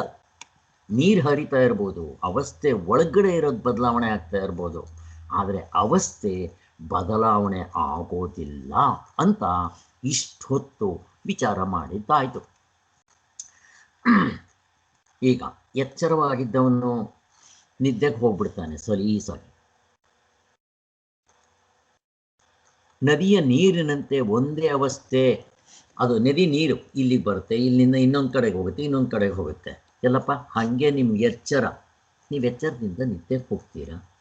ನಿದ್ದೆಗೆ ಹೋಗಿದ ತಕ್ಷಣ ಎಚ್ಚರದಿಂದ ಹರ್ಕೊಂಡು ನಿದ್ದೆಗೆ ಹೋಗ್ತೀರಾ. ಸರಿ, ಹೋದ್ರಿ, ಯಾವುದ್ರಲ್ಲಿ ಹೋದ್ರಿ? ಇಷ್ಟು ಪ್ರಶ್ನೆಗಳು ಕೇಳ್ಬಿಡ್ತಾರೆ. ಎಚ್ಚರದಿಂದ ನಿದ್ದೆಗೆ ಹೋಗ್ತೀವಿ, ನಿದ್ದೆಯಿಂದ ಕನಸಿಗೆ ಹೋಗಬಹುದು ಅಥವಾ ಇಲ್ಲ. ಹೋದರೆ ಕನಸು, ಇಲ್ಲ ಮತ್ತೆ ವಾಪಸ್ ನಿದ್ದೆ, ಇಲ್ಲ ಡೈರೆಕ್ಟ್ ಕನಸಿನಿಂದ ಎಚ್ಚರ. 3 ಅವಸ್ಥೆಗಳು ಇದೆ ತಾನೆ, ಸುತ್ತಾ ಇರ್ತೀವಿ ತಾನೆ. ಇಲ್ಲಿ ಪ್ರಶ್ನೆಗಳು ಕೇಳ್ತಾರೆ, ಎಷ್ಟು ಚೆನ್ನಾಗಿದೆ ನೋಡಿ. ಸೊ ನಾನು ಒಂದು ಕಡೆ ಲಿಸ್ಟ್ ಮಾಡಿದ್ದೇನೆ. ಏನಾದರೂ ಬ್ರಿಡ್ಜ್ ಇದೆಯಾ? ಎಚ್ಚರದಿಂದ ನಾನು ನಿದ್ದೆಗೆ ಹೋಗ್ಬೇಕಾದ್ರೆ ಏನಾದರೂ ಒಂದು ಬ್ರಿಡ್ಜು ಸೇತುವೆ, ನಾನು ಆ ಸೇತುವೆ ಮೇಲೆ ಹೋಗ್ತೀನ? ಒಂದು ಎಷ್ಟಿದೆ ಗ್ಯಾಪು, ಎಷ್ಟು ದೂರ ಇದೆ, ಎಚ್ಚರಕ್ಕೂ ಕನಸ್ಗೂ ಮಧ್ಯೆ ಎಷ್ಟು ಮೈಲಿ ಇದೆ ಸ್ವಾಮಿ? ಎಷ್ಟು ಟೈಮ್ ತಗೊಳುತ್ತೆ ನಾನು ಅದನ್ನು ಸೇರಬೇಕಾದ್ರೆ? ಯಾವ ವೆಹಿಕಲ್ನಲ್ಲಿ ಹೋಗಬೇಕು? ಏನು ರಿಲೇಷನ್ಶಿಪ್ ಇದೆ ಅಲ್ಲೇನು ಹಳ್ಳ ಗಿಳ್ಳ ಇದೆಯಾ? ಇದಕ್ಕೂ ಏನು ರಿಲೇಷನ್ಶಿಪ್ ಇದೆ? ಮತ್ತೆ ಏನು ರಿಲೇಷನ್ಶಿಪ್ ಇಲ್ಲ. ಇಂಡಿಪೆಂಡೆಂಟ್. ಎಚ್ಚರ ಬೇರೆ, ಕನಸು ಬೇರೆ, ನಿದ್ದೆ ಬೇರೆ. ಏನಾದರೂ ಕಂಟಿನ್ಯೂಷನ್ ಇದೆಯಾ ರಸ್ತೆ? ಏನಿಲ್ಲ. ನಾನು ಇಂಡಿಯಾದಿಂದ ಅಮೇರಿಕಾಗೆ ಬರಬೇಕಾದ್ರೆ ನೀರ್ ಮೇಲೆ ಬರ್ಬೋದು, ಒಂದು ಕಂಟಿನ್ಯೂಷನ್ ಇದೆ. ಇಲ್ಲ ಏರೋಪ್ಲೇನಲ್ಲಿ ಬರ್ಬೋದು, ಏರ್ ಅನ್ನೋದೊಂದು ಕಂಟಿನ್ಯೂಷನ್ ಇದೆ, ಬರ್ತೀನಿ. ಎಲ್ಲಿ ಏನಿದೆ ಮ್ಯಾಪ್? ಯಾವ ಮ್ಯಾಪ್ ಇದೆ? GPS ಹಾಕೊಂಡು ಬರೋಕ್ಕಾಗುತ್ತಾ? ನಿದ್ದೆಗೆ ಹೋಗ್ಬೇಕಾದ್ರೆ ಯಾರಾದರೂ ಹಾಕೊಂಡು ಬರ್ತಾರ? ಮ್ಯಾಪ್ ಇದೆಯಾ? ಯಾವ ವೆಹಿಕಲ್ನಲ್ಲಿ ಹೋಗ್ತೀರಾ? ಎಷ್ಟು ಟೈಮ್ ಹಿಡಿಸುತ್ತೆ? ಎಷ್ಟು ದೂರ ಇದೆ? ಯಾವ ಬ್ರಿಡ್ಜ್ ಇದೆ ಹೇಳಿ ನೋಡೋಣ. ಅಲ್ಲಿ ಟೈಮ್ ಆಗಲಿ, ಸ್ಪೇಸ್ ಆಗಲಿ, ಕಾಸೇಷನ್ ಆಗಲಿ, ಎಚ್ಚರ ಆದಮೇಲೆ ಕನಸು ಬರುತ್ತೆ, ಕನಸು ಆದಮೇಲೆ ನಿದ್ದೆ ಬರುತ್ತೆ, ನಿದ್ದೆ ಆದಮೇಲೆ ಹೇಳಿ ನೋಡೋಣ. ಇದಕ್ಕಿದು ಕಾರಣ, ಇದಕ್ಕಿದು ಕಾರಣ ಹೇಳಿ ನೋಡೋಣ. ಒಡವೆ ಕಾಣಬೇಕಾದ್ರೆ ಚಿನ್ನ ಇರಬೇಕು. ಚಿನ್ನ ಕಾರಣ, ಒಡವೆ ಕಾರ್ಯ, ರಿಸಲ್ಟ್. ಹಾವು ತೋರ್ಬೇಕಾದ್ರೆ ಹಗ್ಗ ಇರಬೇಕು. ಹಗ್ಗ ಕಾರಣ, ಹಾವು ಕಾರ್ಯ. ಈಗ ನಿಮ್ಮ ಎಚ್ಚರ ಕನಸು ಯಾವ್ದು ಕಾರಣ, ಯಾವ್ದು ಕಾರ್ಯ ಹೇಳಿ? ಅಲ್ಲ ಸ್ವಾಮಿ, ಎಚ್ಚರದಿಂದ ನೀವು ಕನಸ್ಗೆ ಹೋಗ್ತೀರ, ನಿದ್ದೆಗೆ ಹೋಗ್ತೀರ. ಸಾರಿ, ಫಸ್ಟ್ ನಿದ್ದೆಗೆ ಹೋಗ್ಬೇಕು. ಅಲ್ಲಿಗೆ ಎಚ್ಚರ ಕಾರಣ, ನಿದ್ದೆ ಕಾರ್ಯ. ಸರಿ, ಹುಟ್ಟೋವಾಗ ನೀನು ಯಾಕೆ ಮಲ್ಕೊಂಬಂದೆ? ಕಣ್ಣಲ್ಲಿ ತೆಗೆದಿರ್ತೀಯ, ಬಂದಾಗಲೇ ಮಲ್ಕೊಂಬಂದಿರ್ತೀಯಲ್ವಾ? ಈಗ ನಿದ್ದೆ ನಾನು ಕಾರಣ ಅಂತ ಕರಿತೀನಿ. ಬಂದ ಮೇಲೆ ಆಮೇಲೆ ಕಣ್ಣು ಬಿಡ್ತೀಯ ನೀನು. ಏನು ಹೇಳ್ತೀಯ ಇದಕ್ಕೆ? ಏನು ಹೇಳಕ್ ಬರಲ್ಲ. ಎಷ್ಟೋ ಸಾರಿ ಕನಸೇ ಬೀಳಲ್ಲ, ಕನಸು ಹೋಗದೇ ಇಲ್ಲ. ಆದ್ದರಿಂದ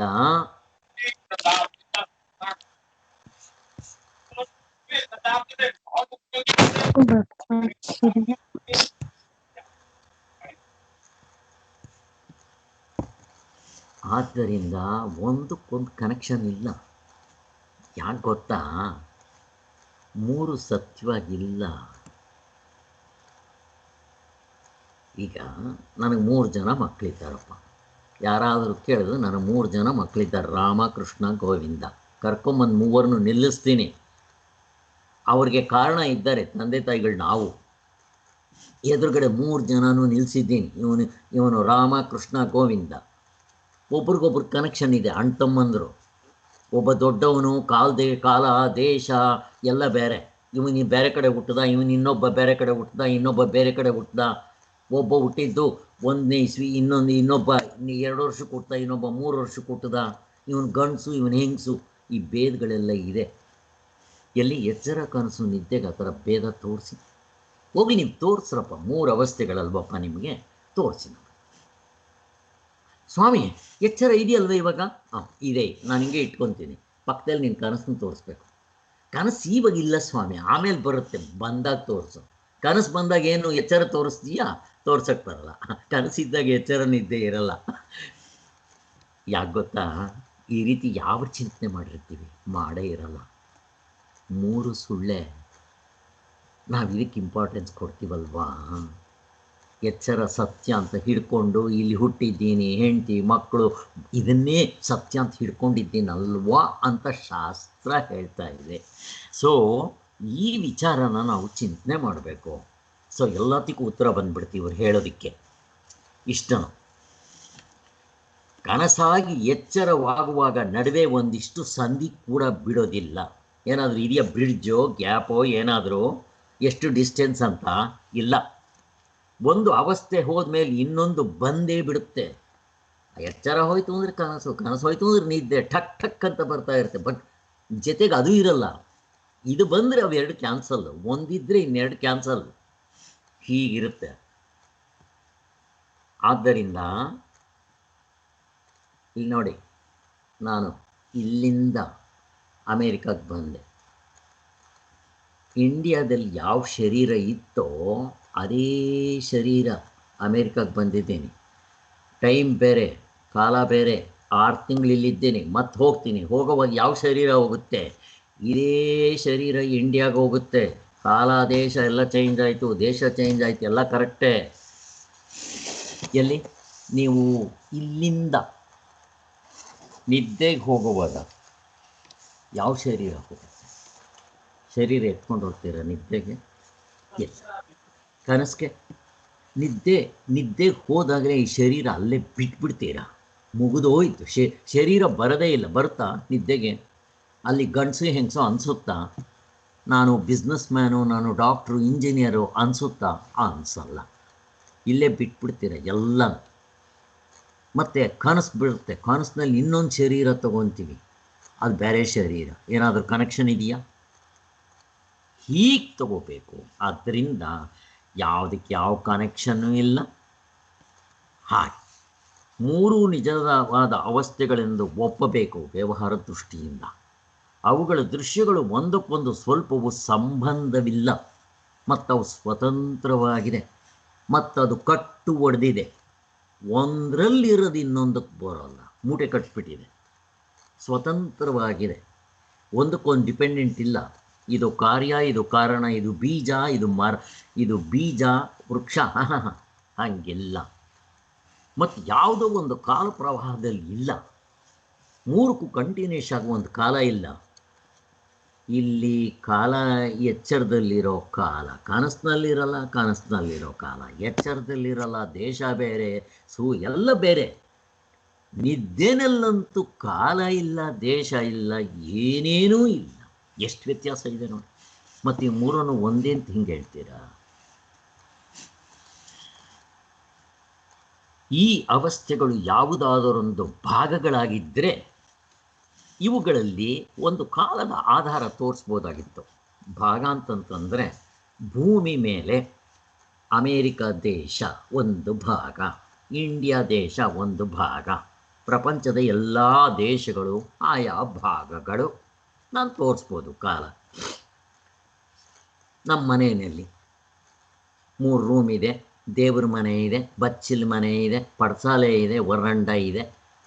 ಇಲ್ಲಿಂದ ಅಲ್ಲಿಗೆ ಹೋಗಬೇಕಾದ್ರೆ ಟೈಮ್ ಹಿಡಿಯುತ್ತೆ. ದೇಶ ಬೇರೆ, ಕಾಲ ಬೇರೆ, ಎಲ್ಲವೂ ಬೇರೆ. ಈಗ ಅವಸ್ಥೆಗಳು ಹಾಗೆ ಭಾಗಗಳ ಅಂತ ಪ್ರಶ್ನೆ. ನನಗೆ ಕೈ ಇದೆ, ಕಾಲಿದೆ, ಅದೇ ರೀತಿ ಯಾರಿಗೆ ಭಾಗಗಳು? ಏನು ಆತ್ಮನಿಗೇನಾದರೂ ಭಾಗಗಳಿದೆಯಾ ಥರ? ಇಲ್ಲ. ಆದ್ದರಿಂದ ಅಲ್ಲಿ ಯಾವಾಗ ಅದು ಭಾಗ ಅಲ್ಲ. ಆದ್ದರಿಂದ ಭಾಗ ಯಾವಾಗ ಅಲ್ವೋ, ಪಾರ್ಟಿಷನ್ಸ್ ಇಲ್ವೋ, ಅಲ್ಲಿ ಕಾಲ ದೇಶ ಕಾರ್ಯ ಕಾರಣಭಾವ ಹೊಂದಲ್ಲ. ಇಷ್ಟೇ.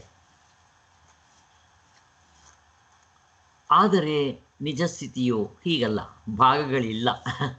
ಎಚ್ಚರದಲ್ಲಿರುವ ಕಾಲ ನಿದ್ರೆಯಲ್ಲಿ ಮಾಯವಾಗಿಬಿಡುತ್ತೆ. ಕನಸಿನಲ್ಲಿ ಮತ್ತೊಂದು ಅತ್ಯಂತ ವಿಲಕ್ಷಣವಾದ್ದು, ಸ್ವಾಮಿಗಳೇ ಸುಮ್ಮನೆ ಗಾಡಿ ಬಿಡ್ತಾ ಇಲ್ಲ, ಸೂತ್ರ ಭಾಷೆಯಲ್ಲಿ ನೋಡ್ಕೊಳ್ಳಿ ಬೇಕಾದರೆ ಅಂತ ಹೇಳ್ತಾರೆ.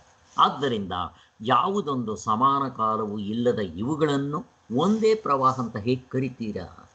ಪ್ರವಾಹ ಅಲ್ಲವೇ ಅಲ್ಲ ಇದು. ನೀರಾದರೆ ಒಂದೇ ಕಡೆ ಹರ್ಕೊಂಡು ಹೋಗುತ್ತೆ, ಒಂದೇ ಜಾಗ ಇದೆ, ಒಂದೇ ಸ್ಥಳ ಇರುತ್ತೆ. ಅದಕ್ಕೆ ಭೂಮಿ. ಅದಕ್ಕೆ ನೀವು ಹೇಳ್ಬೋದು ನೋಡು, ದೇಶ ಪ್ರವಾಹ ಇದೆ, ಕಾಲ ಪ್ರವಾಹ ಇದೆ, ಎಲ್ಲ ಇದೆ, ಕಾರ್ಯಕಾರಣ ಭಾವ ಇದೆ. ಮೇಲಿಂದ ಕೆಳಕ್ಕೆ ಹರಿತಾ ಇದೆ ನೀರು, ಕೆಳಗಿಂದ ಮೇಲಕ್ಕೆ ಹರಿಯಲ್ಲ, ಎಲ್ಲನೂ ಉಂಟು. ಎಲ್ಲಿ ನಿಮ್ಮ ಕನಸು ನಿದ್ದೆ ಮೇಲಿದೆಯಾ ಕೆಳಗಿದೆಯಾ, ಯಾವುದು ಅಪ್ಪು ಯಾವುದು ಡೌನು ಹೇಳಕ್ಕೆ ಬರಲ್ಲ. ಎಷ್ಟು ಚೆನ್ನಾಗಿದೆ ನೋಡಿ, ನಾವು ಈ ರೀತಿ ಚಿಂತನೆ ಮಾಡಿರಲ್ಲ. ಯಾವುದೊಂದು ಸಮಾನ ಕಾಲವು ಇಲ್ಲದ ಇವುಗಳನ್ನು ಒಂದು ಪ್ರವಾಹ ಅಂತ ಹೇಳಕ್ಕೆ ಬರೋದಿಲ್ಲ. ಅಂತೂ ನಿಜವಾದ ಅವಸ್ಥೆಗಳು ಉಂಟು ವ್ಯವಹಾರ ದೃಷ್ಟಿಯಿಂದ. ಇಲ್ಲಿ ಹೇಳ್ತಾ ಇರೋದು ನಿಜವಾದ ಅವಸ್ಥೆಗಳು ಉಂಟು ಅಂತ. ಪಾರಮಾರ್ಥ ದೃಷ್ಟಿಯಿಂದ ಅವಸ್ಥೆಗಳೇ ಇಲ್ಲ. ಪರಮಾತ್ಮನಿಗೇನು ಹೇಳ್ತಾರೆ? ನಿರವಸ್ಥ ಅವಸ್ಥೆಗಳು ಇಲ್ಲ. ಯಾಕೆ? ಒಂದಿದ್ದಾಗ 2 ಇರೋಲ್ಲ. ಆದ್ದರಿಂದ ವಿಕಾರವಿಲ್ಲದ ಪರಮಾರ್ಥವು ಇರಬಹುದು ಅಂತ ಅಂಗೀಕಾರಕ್ಕೆ ಯಾವ ವಿರೋಧವೂ ಇಲ್ಲ. ಆದ್ದರಿಂದ ನೀವೇನು ಹೇಳ್ತಿರಲ್ಲ, ಪ್ರಪಂಚದಲ್ಲಿ ಇಷ್ಟೆಲ್ಲ ಬದಲಾವಣೆ ಆಗ್ತಾ ಇದ್ದರೆ ಬದಲಾವಣೆ ಆಗದೇ ಇರೋ ಒಂದು ವಸ್ತು ಇದೆ ಅಂತ ಹೇಳಿದ್ದಕ್ಕೆ ನೀವು ನಂಬಲಿಲ್ವಲ್ಲ, ನಿಮ್ಗೆ ಇವತ್ತು ತೋರಿಸಿದ್ದೀವಿ ಇಷ್ಟು. ಸರ್ವವೂ ವಿಕಾರವೇ, ಅವಸ್ಥೆಗಳಿವೆಂಬ ಇಲ್ಲ ಎಂಬ ಅನುಭವವಿರುತ್ತ. ಅವಸ್ಥೆಗಳಿಲ್ಲ, ಎಲ್ಲವೂ ಬದಲಾವಣೆ ಆಗ್ತಾ ಇದೆ ಅಂತ ಹೇಳಿದ್ರಲ್ಲ, ಅವಸ್ಥೆಗಳು ಬದಲಾವಣೆ ಆಗೋದಿಲ್ಲ ಅಂತ ಸ್ಯಾಂಪಲ್ ತೋರಿಸಿದ್ದೀವಿ. ಮುಂದಕ್ಕೆ ಮೂರನ್ನು ವಿಚಾರ ಮಾಡಿದ್ರೆ ಈಗಲೇ ನಮಗೆ ಗೊತ್ತಾಗ್ಬಿಟ್ಟಿದೆ. ನಾವು ಆ ತತ್ವದಲ್ಲಿ ಕಂಡುಕೊಂಡಿದ್ದೀವಿ, ನಿಂತಿಲ್ಲ, ಕಂಡುಕೊಂಡಿದ್ದೀವಿ. ಮೂರು ಅವಸ್ಥಾತ್ರಯ ವಿಚಾರದಿಂದ ಸಾಧನೆ ಮಾಡಿ ಆ ತತ್ವದಲ್ಲಿ ನಿಂತ್ಕೋಬೇಕಾಗಿದೆ. ಈಗ ಪರಮಾರ್ಥವನ್ನು ಕಂಡುಹಿಡಿಯುವುದು ಸಾಧ್ಯವೇ? ನೆಕ್ಸ್ಟ್ ಇವತ್ತು 36. ಈಗ ಪರಮಾರ್ಥ ಒಂದಿದೆ ಅಂತಾಯಿತು. ಇಷ್ಟೆಲ್ಲ ಬದಲಾವಣೆ ಆಗ್ತಾ ಇದ್ದರೂ ಆ ಥರದ್ದು ಒಂದು ಬದಲಾವಣೆ ಆಗದೇ ಇರೋ ಒಂದು ತತ್ವ ಇದೆ ಅಂತಾಯಿತು. ಇದ್ದರೆ ಅದನ್ನು ಕಂಡುಹಿಡಿಯೋದು ಸಾಧ್ಯವೇ, ತಿಳ್ಕೊಳಕ್ಕಾಗುತ್ತಾ ಅಂತ ಪ್ರಶ್ನೆ ಆಗುತ್ತೆ. ಈಗ ಅವಸ್ಥೆಗಳು ಉಂಟೆಂದು, ಸರ್ವವೂ ವಿಕಾರ, ಇವೆಲ್ಲ ಮೊದಲು ಹೇಳಿದ್ವಲ್ಲ, ಅವೆಲ್ಲ ಆಯಿತು, ಒಪ್ಕೊಂಡಂಗಾಯಿತು. ಈಗ ಅವಸ್ಥೆಗಳ ತತ್ವ ಏನು ಅಂತ ಕಂಡುಹಿಡಿಯೋದಕ್ಕೆ ಸಾಧ್ಯ ಇದೆಯಾ? ಇದೆ. ಅವಸ್ಥೆಗಳಲ್ಲಿ ನಮಗೆ ಕಾಣುವ ದೃಶ್ಯ ರಾಶಿಯು ತೋರುವ ಹಾಗೆ ಇರುವುದೋ ಅಥವಾ ಅದರ ಹಿಂದೆ ಅದಕ್ಕೆ ಆಧಾರವಾಗಿ ಮತ್ತೊಂದು ತತ್ವ ಇದೆಯೋ? ಎಚ್ಚರ ಆಗಲಿ ಕನಸಾಗಲಿ ಇಷ್ಟೊಂದು ದೃಶ್ಯ ಪ್ರಪಂಚ ತೋರ್ತಾ ಇದೆಯಲ್ಲ, ತೋರ್ತಾ ಇದ್ದರೆ ಇದು ಹೀಗೆ ಇದೆಯಾ, ಇದರ ಹಿಂತಡಿಕೆ ಏನಾದರೂ ಒಂದು ಆಧಾರ ಇದೆಯಾ ಅಂತ ಇದೆ. ಈಗ ಆಭರಣ ಅಂತ ತೋರ್ತಾ ಇದೆ, ಅದರ ಹಿಂತಡಿಕೆ ಏನಾದರೂ ಆಧಾರ ಇದೆಯಾ? ಇದೆ. ಚಿನ್ನ. ಹಾವು ಅಂತ ತಪ್ಪಾಗಿ ನೋಡ್ತಾ ಇದ್ದೀನಿ, ಹಿಂತಡಿಕೆ ಹಗ್ಗ ಅನ್ನೋ ಒಂದು ಆಧಾರ ಇದೆ. ಹಾಗೆ ಪ್ರಪಂಚ ಅಂತ ನಾನು ನೋಡ್ತಾ ಇದ್ದರೆ ಅದರ ಹಿಂತಡಿಕೆ ಆಧಾರ ಇದೆಯಾ? ಇದೆ. ಅದನ್ನೇ ಬ್ರಹ್ಮ, ಆತ್ಮ, ನಮ್ಮ ಸ್ವರೂಪ ಅಂತ ಇದೆ ಅಂತ ಹೇಳ್ತಾ ಇದ್ದಾರೆ. ಸೊ ಇವಾಗೆಲ್ಲ ಪ್ರಶ್ನೆಗಳು ಹಾಕ್ತಾ ಇದ್ದಾರೆ, ನಮಗೆ ಉತ್ತರ ಗೊತ್ತಿದೆ.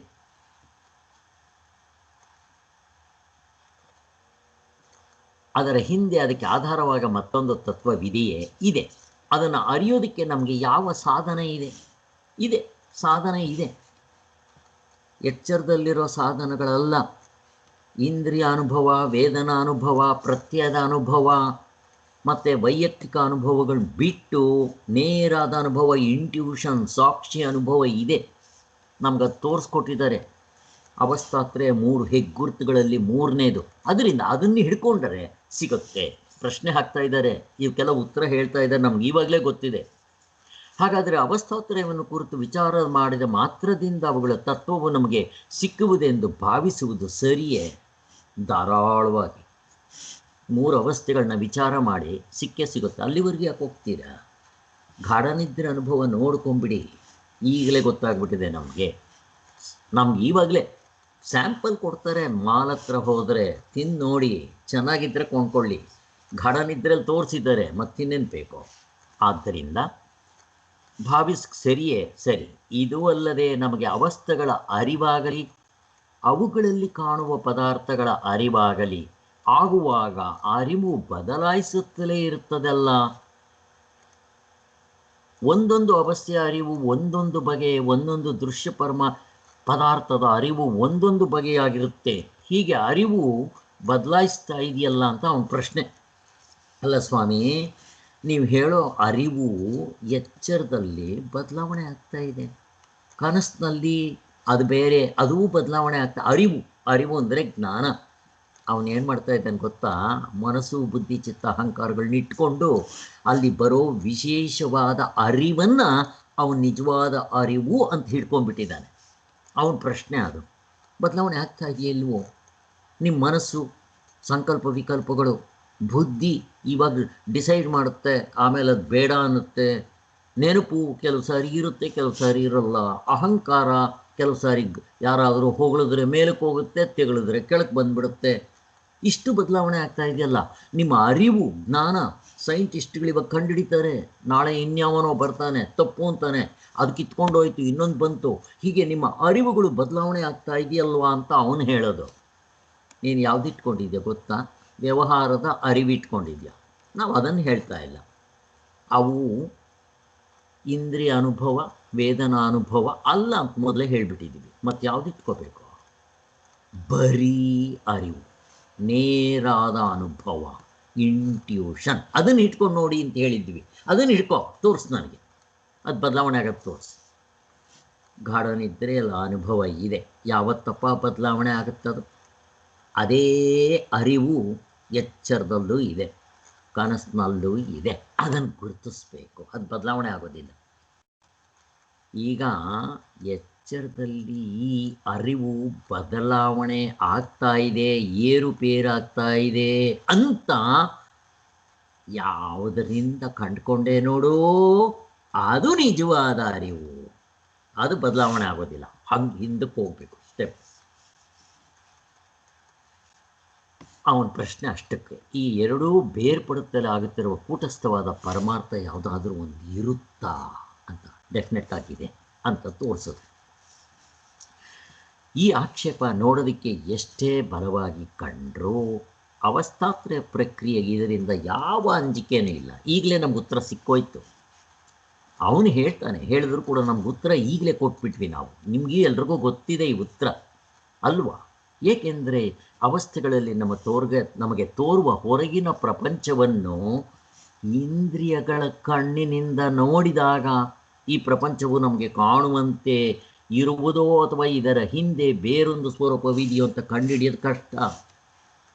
ಎಲ್ಲರೂ ಏನು ಮಾಡ್ತಾ ಇದ್ದಾರೆ ಅಂದರೆ, ದರ್ಶನಕಾರರು, ವೆಸ್ಟರ್ನ್ ಫಿಲಾಸಫರ್ಸು, ಸೈಂಟಿಸ್ಟ್ಗಳು, ಈಗಿನ ನವವೇದಾಂತಿಗಳು ಎಚ್ಚರವನ್ನೇ ಹಿಡ್ಕೊಂಡು ಪರಮಾರ್ಥವನ್ನು ಗುರ್ಸೋಕ್ಕೆ ಹೋದರು. ಇವನು ಹೇಳಿದ್ದ ಅವನಿಗೆ ಒಪ್ಪಲ್ಲ, ಅವನು ಹೇಳಿದ್ದು ಇವನಿಗೆ ಒಪ್ಪಲ್ಲ. ಅದಕ್ಕೆ ಜಗಳ, ಕಿತ್ತಾಟ. ಅದು ಒಂದು ರಿಸಲ್ಟ್ ಬರೋಕ್ಕೆ ಆಗಲೇ ಇಲ್ಲ, ಒಂದು ತೀರ್ಮಾನಕ್ಕೆ. ಹಾಗೆ ಅವರು ಅದನ್ನು ಇಟ್ಕೊಂಡು ಹೇಳ್ತಾ ಇದ್ದಾರೆ ಹೆಂಗೆ ಬರುತ್ತೆ ಅಂತ. ಅದಕ್ಕೆ ನಾವು ಅದನ್ನು ಇಟ್ಕೊತಾ ಇಲ್ಲಪ್ಪ, ಬಿಟ್ಬಿಟ್ಟಿದ್ದೀವಿ ಅಂತ ಹೇಳಿ. ನಾವು ಹಂಗೆ ಇಟ್ಕೊಂಡಿದ್ದಿದ್ರೆ ನಾವು ನಿಮ್ಮ ಜೊತೆನಲ್ಲಿ ಸೇರಿಕೊಂಡು ದಿನ ಜಗಳ ಆಡಬೇಕಾಗಿತ್ತು. ನಮ್ಗದು ಬೇಕಾಗಿಲ್ಲ. ನಮ್ಮ ಅನುಭವ ನೋಡ್ಕೊಂಡು ನಾವು ಆರಾಮಾಗಿ ಆನಂದವಾಗಿ ಸಂತೋಷವಾಗಿ ಇರ್ತೀವಿ ಅಂತ ಹೇಳ್ತಾ ಇದ್ದೀವಿ ಅಂತ ಸಂಶಯ ಉಂಟಾದರೂ ಆಗಬಹುದು. ಯಾಕೆ? ನೀವು ವ್ಯವಹಾರದ ಅರಿವಿಟ್ಕೊಂಡಿದ್ದೀರಾ, ಪಾರಮಾರ್ಥದ ಅರಿವಿಟ್ಕೊಂಡಿಲ್ಲ. ಏಕೆಂದರೆ ನಮಗೆ ಪ್ರಪಂಚದ ಜ್ಞಾನವಾಗುವುದು ಇಂದ್ರಿಯಗಳ ಮೂಲಕವಾದ್ದರಿಂದ ಇಂದ್ರಿಯಗಳ ಉಪಾಧಿ ಇಲ್ಲದಿದ್ದರೆ ಅದು ಹೇಗಿರುವುದು ಎಂಬ ಶಂಕೆ ಉಂಟಾಗೋದಕ್ಕೆ ಅವಕಾಶವಿದೆ. ನೀವಿಟ್ಕೊಂಡಿರೋದು ಇಂದ್ರಿಯಗಳ ಅನುಭವದ ಜ್ಞಾನ, ಇಂದ್ರಿಯ ಅನುಭವ, ವೇದನಾ ಅನುಭವ. ವ್ಯವಹಾರಕ್ಕೆ ಸಾಕು. ನಾವು ಮಾತಾಡ್ತಾ ಇರೋದು ಪರಮಾರ್ಥ. ನನ್ನ ತಿರುಳು, ಪ್ರಪಂಚದ ತಿರುಳು, ಈಶ್ವರನ ತಿರುಳು, ಮೂರರ ತಿರುಳು ಒಂದೇ ಅಂತ ನಾವು ತೋರ್ಸೋಕೆ ಹೋಗ್ತಾ ಇದ್ದೀವಿ. ಅದು ಆನಂದ ಸ್ವರೂಪವಾಗಿದೆ ಅಂತ ಹೇಳಕ್ಕೆ ಹೋಗ್ತಾ ಇದ್ದೀವಿ. ಅದಕ್ಕೋಸ್ಕರ ಅಲ್ಲಿ ಬರೋದಿಲ್ಲ ಹೆಚ್ಚು ಕಡಿಮೆ. ನೀವು ಅದನ್ನು ಹಿಡ್ಕೊಳ್ಳಿ ಅಂತ ಹೇಳ್ತಾ ಇದ್ದಾರೆ. ಅದಕ್ಕೆ ಅವಸ್ಥಾತ್ರಯ 3 ವಿಚಾರ ಮಾಡಿದ್ರೆ ಅದು ಮೊಸರನ್ನ ಚೆನ್ನಾಗಿ ಕಡಿದ್ರೆ ಬೆಣ್ಣೆ ಮೇಲೆ ಬರುತ್ತೆ ಅಂತೀವಲ್ಲ, ಹಾಗೆ ಅವಸ್ಥೆಗಳ ವಿಷಯಕ್ಕೆ ಇಂಥ ಶಂಕೆ ಉಂಟಾಗೋದಕ್ಕೆ ಕಾರಣನೇ ಇಲ್ಲ. ಯಾಕೆ ಗೊತ್ತಾ? ಅವಸ್ಥೆಗಳು ನಮಗೆ ನೇರವಾಗಿ ಗೋಚರವಾಗ್ತಾ ಇದೆ ಇಂಟ್ಯೂಷನಿಂದ. ಎಚ್ಚರದ ದೃಷ್ಟಿಯಿಂದ ನೋಡಿದ್ರೆ ಅವಸ್ಥೆ ಗೋಚರ ಆಗೋದಿಲ್ಲ. ಅವ್ರಿಗೂ ಇದೆ, ಅದನ್ನು ಅವ್ರು ಹಿಡ್ಕೊಳ್ಳೋಕೆ ಬರ್ತಾ ಇಲ್ಲ ಅವ್ರಿಗೆ. ನೇರಾದ ದೃಷ್ಟಿಯಿಂದ, ಇಂಟ್ಯೂಷನಿಂದ ನೋಡಬೇಕು. ಯಾವುದನ್ನು? ಅವಸ್ಥೆಗಳನ್ನು ಉಂಡೆಯಾಗಿ ನೋಡ್ತೀವಲ್ವಾ, ಅದೇನು ಮಹಾ ಕಷ್ಟನ ಅದು. ಪಾಮರನ್ನ ಕೇಳಿ, ಏನಪ್ಪ ಏನಿದೆಯಪ್ಪ ಇವಾಗ 3ರಲ್ಲಿ ಎಚ್ಚರ, ಕನಸು, ನಿದ್ದೆಯಲ್ಲಿ ಇವಾಗ ಯಾವುದಿದೆ? ಎಚ್ಚರ ಇದೆ ಸ್ವಾಮಿ. ಕನಸು ನಿದ್ದೆ ಇದೆಯಾ? ಇಲ್ಲ ಬಿಡ ಸ್ವಾಮಿ. ಯಾತ್ರಿಂದ ನೋಡಿದೆ ನೀನು? ಹೆಂಗೆ ಗೊತ್ತಾಯ್ತು ನಿನಗೆ? ನನಗೆ ಗೊತ್ತಾಗಿ ಸ್ವಾಮಿ ಅಂತ. ನಮ್ಗೆ ಅಷ್ಟೇ ಗೊತ್ತಾಗಿರೋದು ಸಾಕು. ನಾವು ಬಿಡಿಸ್ಕೊಂಡಿದ್ದೀವಿ. ಅವಸ್ಥೆನ ಉಂಡ್ಯಾಗಿ ನೋಡಬೇಕಾದ್ರೆ ಎಲ್ಲಿ ನಿಂತ್ಕೊಂಡಿರ್ತೀವಿ? ನಾವು ಆತ್ಮನಾಗಿ ನಿಂತ್ಕೊಂಡಿರ್ತೀವಿ, ಇಂಟ್ಯೂಷನ್ನಲ್ಲಿ ನಿಂತಿರ್ತೀವಿ. ಅಲ್ಲಿ ಹೆಚ್ಚು ಕಡಿಮೆ 1000 ಜನನ ಕೇಳಿ, ಅದಕ್ಕೆ ನಾವು ಪಂಡಿತ ಆಗಬೇಕಾಗಿಲ್ಲ. ಒಂದೇ ರಿಸಲ್ಟ್, ಇಂಟ್ಯೂಷನ್ ಅಂತಾರೆ. ಮ್ಯಾಥಮೆಟಿಕ್ಸ್ ಕ್ಯಾಲ್ಕುಲೇಷನ್ ಇತ್ತಲ್ವ, ಕೋಟಿಗಟ್ಟಲೆ ಸಂಖ್ಯೆ ಇಡಿ ಠಕ್ ಅಂತ ಆನ್ಸರ್ ಇಡ್ತಾರೆ. ಅದು ಒಳಗಿಂದ ಬರೋದು ಇಂಟ್ಯೂಷನ್. ನಮ್ಮೆಲ್ಲರಿಗೂ ಇದೆ. ಏನಪ್ಪ ಕನಸಿನಲ್ಲಿದ್ದಾಗ ನಿನಗದು ಸತ್ಯ ಅಂತ ಅನ್ನಿಸ್ತಾ ಇತ್ತಲ್ವಾ? ಕರೆಕ್ಟ್, ಅನ್ನಿಸ್ತಾ ಇತ್ತು. ಎಚ್ಚರಕ್ಕೆ ಬಂದಿದ್ದ ತಕ್ಷಣ ಸತ್ಯ ಅಂತ ಹೇಳೋ, ಇಲ್ಲ ಬಿಡಿ ಸ್ವಾಮಿ, ಅಲ್ಲಿದ್ದಾಗ ನಿಜ ಅಂತ ಅನಿಸುತ್ತೆ ಅಷ್ಟೇ, ಅಲ್ಲಿ ಬೇರೆ ಶರೀರ ಇರುತ್ತೆ ಎಲ್ಲ ಹೇಳ್ತಾನೆ. ಯಾತ್ರಿಂದ ಗೊತ್ತಾಯ್ತು ನಿನಗಿದು? ಇಲ್ಲಿರೋನು ಅಲ್ಲಿ ಇರ್ತಾನ, ಒಳಗಡೆ ನೋಡೋದಕ್ಕೆ ಇರೋದಿಲ್ಲ. ಅದರಿಂದ ಅದಕ್ಕೋಸ್ಕರ ಇಲ್ಲಿ ಹೇಳ್ತಾರೆ, ಅವಸ್ಥೆಗಳು ನಮಗೆ ನೇರಾಗಿ ಗೋಚರ ಆಗುತ್ತೆ. ಯಾತ್ರಿಂದ? ಇಂದ್ರಿಯ ಅನುಭವ, ವೇದನ ಅನುಭವ ಅಲ್ಲ, ನೇರಾದ ಅನುಭವದಿಂದ. ಅದಕ್ಕೇನಂತ ಕರೀತಾರೆ? ಅನುಭವವೆಂಬ ಸಾಧನವಿದೆ. ಮೊದಲನೇದು ಆ ಅನುಭವದಿಂದ ಆಗುವ ತೀರ್ಮಾನಗಳನ್ನು ಕೂಡಿಸಿ ನೋಡೋ ನಿಶ್ಚಯವನ್ನು ನಿರ್ಧರಿಸೋದಕ್ಕೆ ನಮಗೆ ಎರಡನೇದು ಯುಕ್ತಿ ಇದೆ, ತರ್ಕ. ಅನುಭವ, ತರ್ಕ ಎರಡು ಹಿಡ್ಕೊಳ್ಳಿ. ಅನುಭವ ಅಂತಂದರೆ ಇಂಟ್ಯೂಷನ್, ನೇರಾದ ಅನುಭವ. ತರ್ಕ ಅಂತಂದರೆ ಯುಕ್ತಿ, ಅನುಭವ ಗಮ್ಯವಾದ ಯುಕ್ತಿ. ಇದನ್ನೆಲ್ಲ ಚೆನ್ನಾಗಿ ಚರ್ಚೆ ಮಾಡಿದ್ದೀವಿ. ಇವೆರಡರಿಂದ ಆಗತ್ತೆ. ಹೀಗಿರುವಾಗ ತತ್ವ ನಿರ್ಧಾರಣೆಗೆ ಸಾಧನೆ ಇಲ್ಲ ಅಂತ ಹೇಳೋದು ಸಾಹಸದ ಮಾತಾಯಿತು. ನೋಡಿ, ತೋರಿಸ್ತಾ ಇದ್ವಿ ನಾವು ಇವಾಗಲೇ. ಅವಸ್ಥೆಗಳ ಮತ್ತು ಅವುಗಳಲ್ಲಿರುವ ದೃಶ್ಯಗಳ ಅರಿವುಗಳು ಬೇರೆ ಬೇರೆ ಆಗುತ್ತಿರುವುದೆಂಬುದನ್ನು ಎಲ್ಲರೂ ಒಪ್ಪಬೇಕು. ಆದರೆ ಆ ಅರಿವುಗಳು ಬೇರ್ಪಡುತ್ತಿರುವುದೆಂಬುದನ್ನು ನೋಡುವುದಕ್ಕೆ ಒಬ್ಬರಿರಬೇಕೆಂದು ಒಪ್ಪಿದರಲ್ಲವೇ ಆ ಬದಲಾವಣೆಯು ನಿಜವೆಂದು ಸಿದ್ಧವಾಗುತ್ತೆ. ಅವಸ್ಥೆಗಳು ಬಂದು ಹೋಗ್ತಾ ಇದೆ. ಈಗ ಎಚ್ಚರ ಇದೆ, ಕನಸು ನಿದ್ದೆ ಇಲ್ಲ. ಹೆಂಗೆ ಗೊತ್ತಾಯಿತು? ಇಂಟ್ಯೂಷನ್ನಿಂದ. ಅವಸ್ಥೆ ಒಳಗಡೆ ಇಷ್ಟೆಲ್ಲ ಬದಲಾವಣೆ ಆಗ್ತಾ ಇದೆ, ಯಾತ್ರಿಂದ ಗೊತ್ತಾಯಿತು? ಇಂಟ್ಯೂಷನ್ನಿಂದ. ಯಾಕೆಂತಂದರೆ ಈಗ ನೀವು ಭೂಮಿ ಮೇಲೆ ಇದಿಷ್ಟಿಷ್ಟು ಸ್ಪೀಡ್ ಹೋಗುತ್ತೆ ಅಂತ ಹೇಳ್ತೀರ. ನಡ್ಕೊಂಡು ಹೋದರೆ ಇಷ್ಟು ಸ್ಪೀಡು, ಸೈಕಲ್ನಲ್ಲಿ ಹೋದರೆ ಇಷ್ಟು, ಸ್ಕೂಟ್ರ್ನಲ್ಲಿ ಹೋದರೆ ಇಷ್ಟು, ಕಾರ್ನಲ್ಲಿ ಹೋದರೆ ಇಷ್ಟು, ಏರೋಪ್ಲೇನಲ್ಲಿ ಹೋದರೆ ಇಷ್ಟು, ರೈಲ್ನಲ್ಲಿ ಹೋದರೆ ಇಷ್ಟು. ಬೇಸ್ ಯಾವುದು? ಆಧಾರ. ಭೂಮಿ ನಿಂತಿದೆ ಸ್ಟ್ಯಾಗ್ನೆಂಟ್ ಆಗಿ, ಅದರ ಮೇಲೆ ಇದನ್ನು ನಾವು ಹೇಳ್ತೀವಿ. ಅದೇ ರೀತಿ ಇಷ್ಟೆಲ್ಲ ಬದಲಾವಣೆ ಆಗ್ತಾ ಇದ್ದರೂ ಇದರ ಹಿಂತಡಿಕೆ ಕೂಟಸ್ಥ ನಿತ್ಯವಾಗಿ ಬದಲಾವಣೆ ಒಂದು ತತ್ವ ಇದೆ. ಅದರ ಆಧಾರದ ಮೇಲೆ ಇವು ಬದಲಾವಣೆ ಆಗ್ತಾ ಇದೆ ಅಂತ ಹೇಳೋದಕ್ಕೆ ಅದಕ್ಕೆ ಮಾತ್ರ ಅಧಿಕಾರ ಇರುತ್ತೆ, ಇನ್ನು ಬೇರೆಯವ್ರಿಗೆ ಯಾರಿಗೂ ಇಲ್ಲ. ಯಾಕೆ? ಅಲ್ಲಿ ನಿಂತರೇ ಗೊತ್ತಾಗೋದು ನಮ್ಗೆ ಅನುಭವ ಎಷ್ಟು ಚೆನ್ನಾಗಿದೆ ನೋಡಿ. ಇದೇನು ಯಾರಾದರೂ ಕೊಡ್ತಾರಾ? ಕೊಡೋದು ಇಲ್ಲ, ಈಸ್ಕೊಳ್ಳೋದಲ್ಲ. ಪ್ರತಿಯೊಬ್ಬರಿಗೂ ಇದೆ. ಶಾಸ್ತ್ರ ನಮಗೆ ನೆನಪು ಮಾಡುತ್ತೆ ಅಷ್ಟೇ.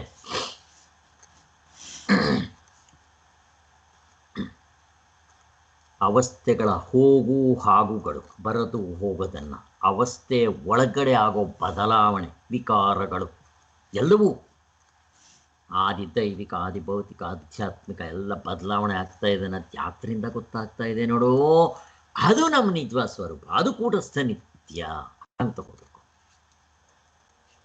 ಈ ನಮ್ಮ ಸ್ವರೂಪದಲ್ಲಿ ಹೇಗೆ ಬೆಂಕಿ ಬಿಸಿಯಾಗಿದೆ, ಅದು ಈ ವ್ಯವಹಾರದಲ್ಲಿ, ಎಚ್ಚರದಲ್ಲೂ ಕೂಡ ಅಥವಾ ಕನಸಿನಲ್ಲಿ ನೀನೇನೋ ಜ್ಞಾನ ಅಂತ ಹೇಳ್ದಲ್ಲ, ವಿಶೇಷವಾದ ಜ್ಞಾನ, ಅದಕ್ಕೆ ಎಲ್ಲಿಂದ ಬರ್ತಾ ಇದೆ ಅಂದ್ಕೊಂಡೆ?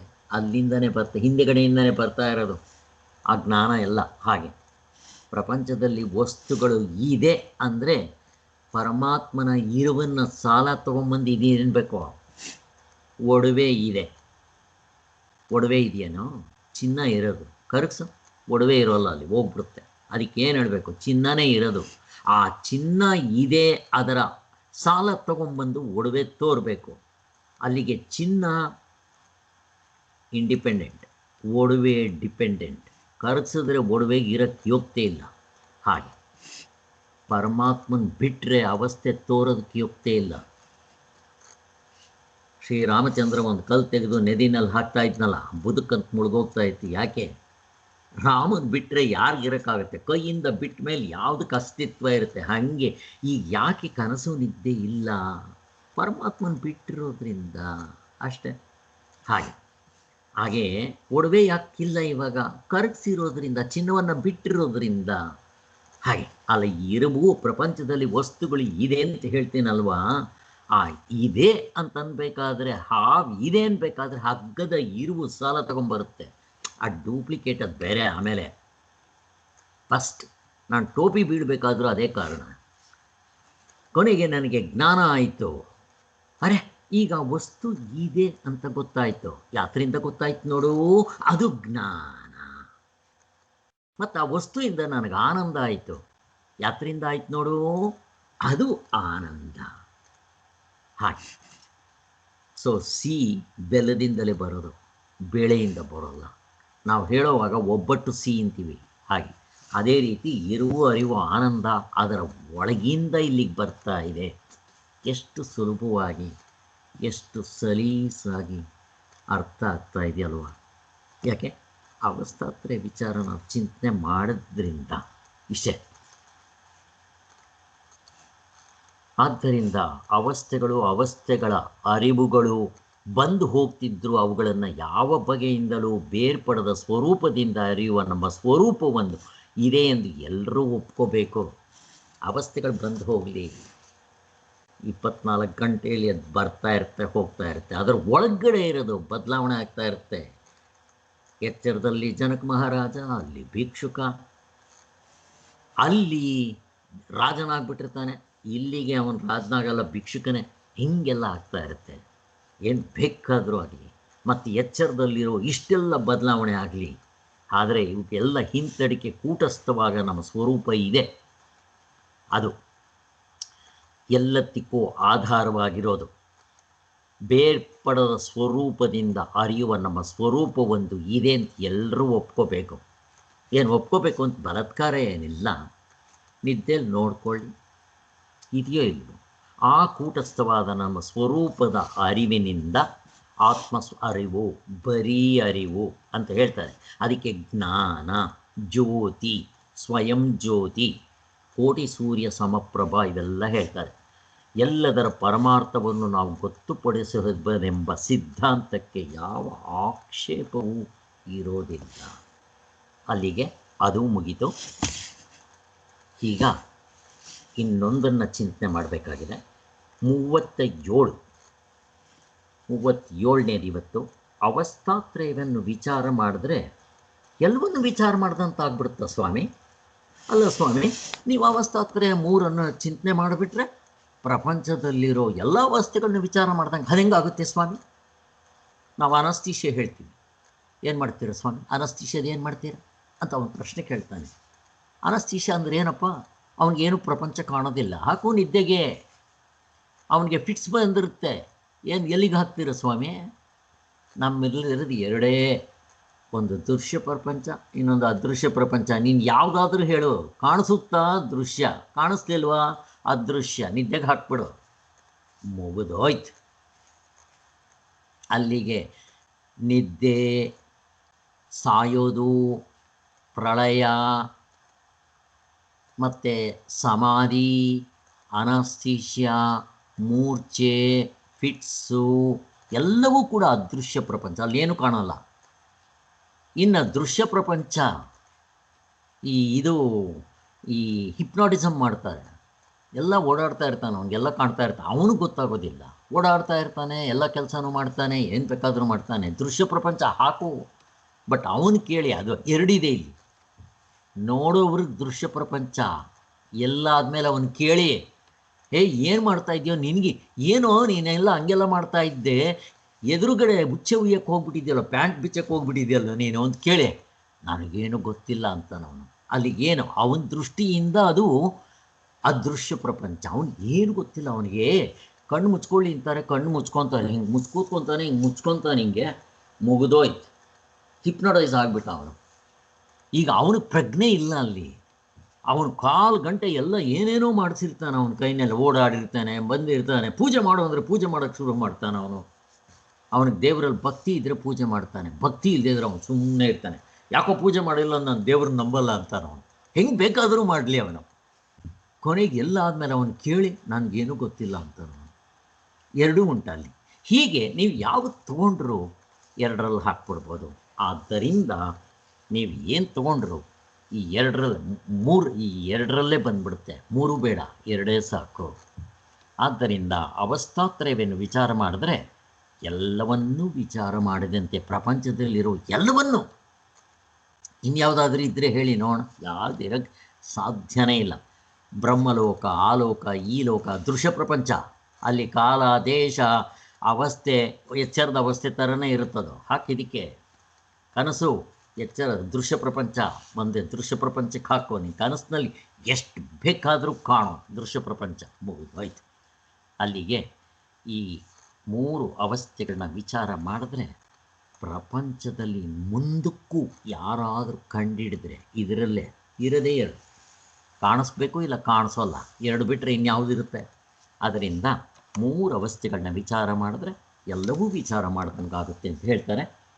ಈ 37 ನಾಳೆ ನೋಡೋಣ. ಪ್ರಶ್ನೆ ಕೇಳ್ಬೋದು. ಓಂ ಶಾಂತಿ ಶಾಂತಿ.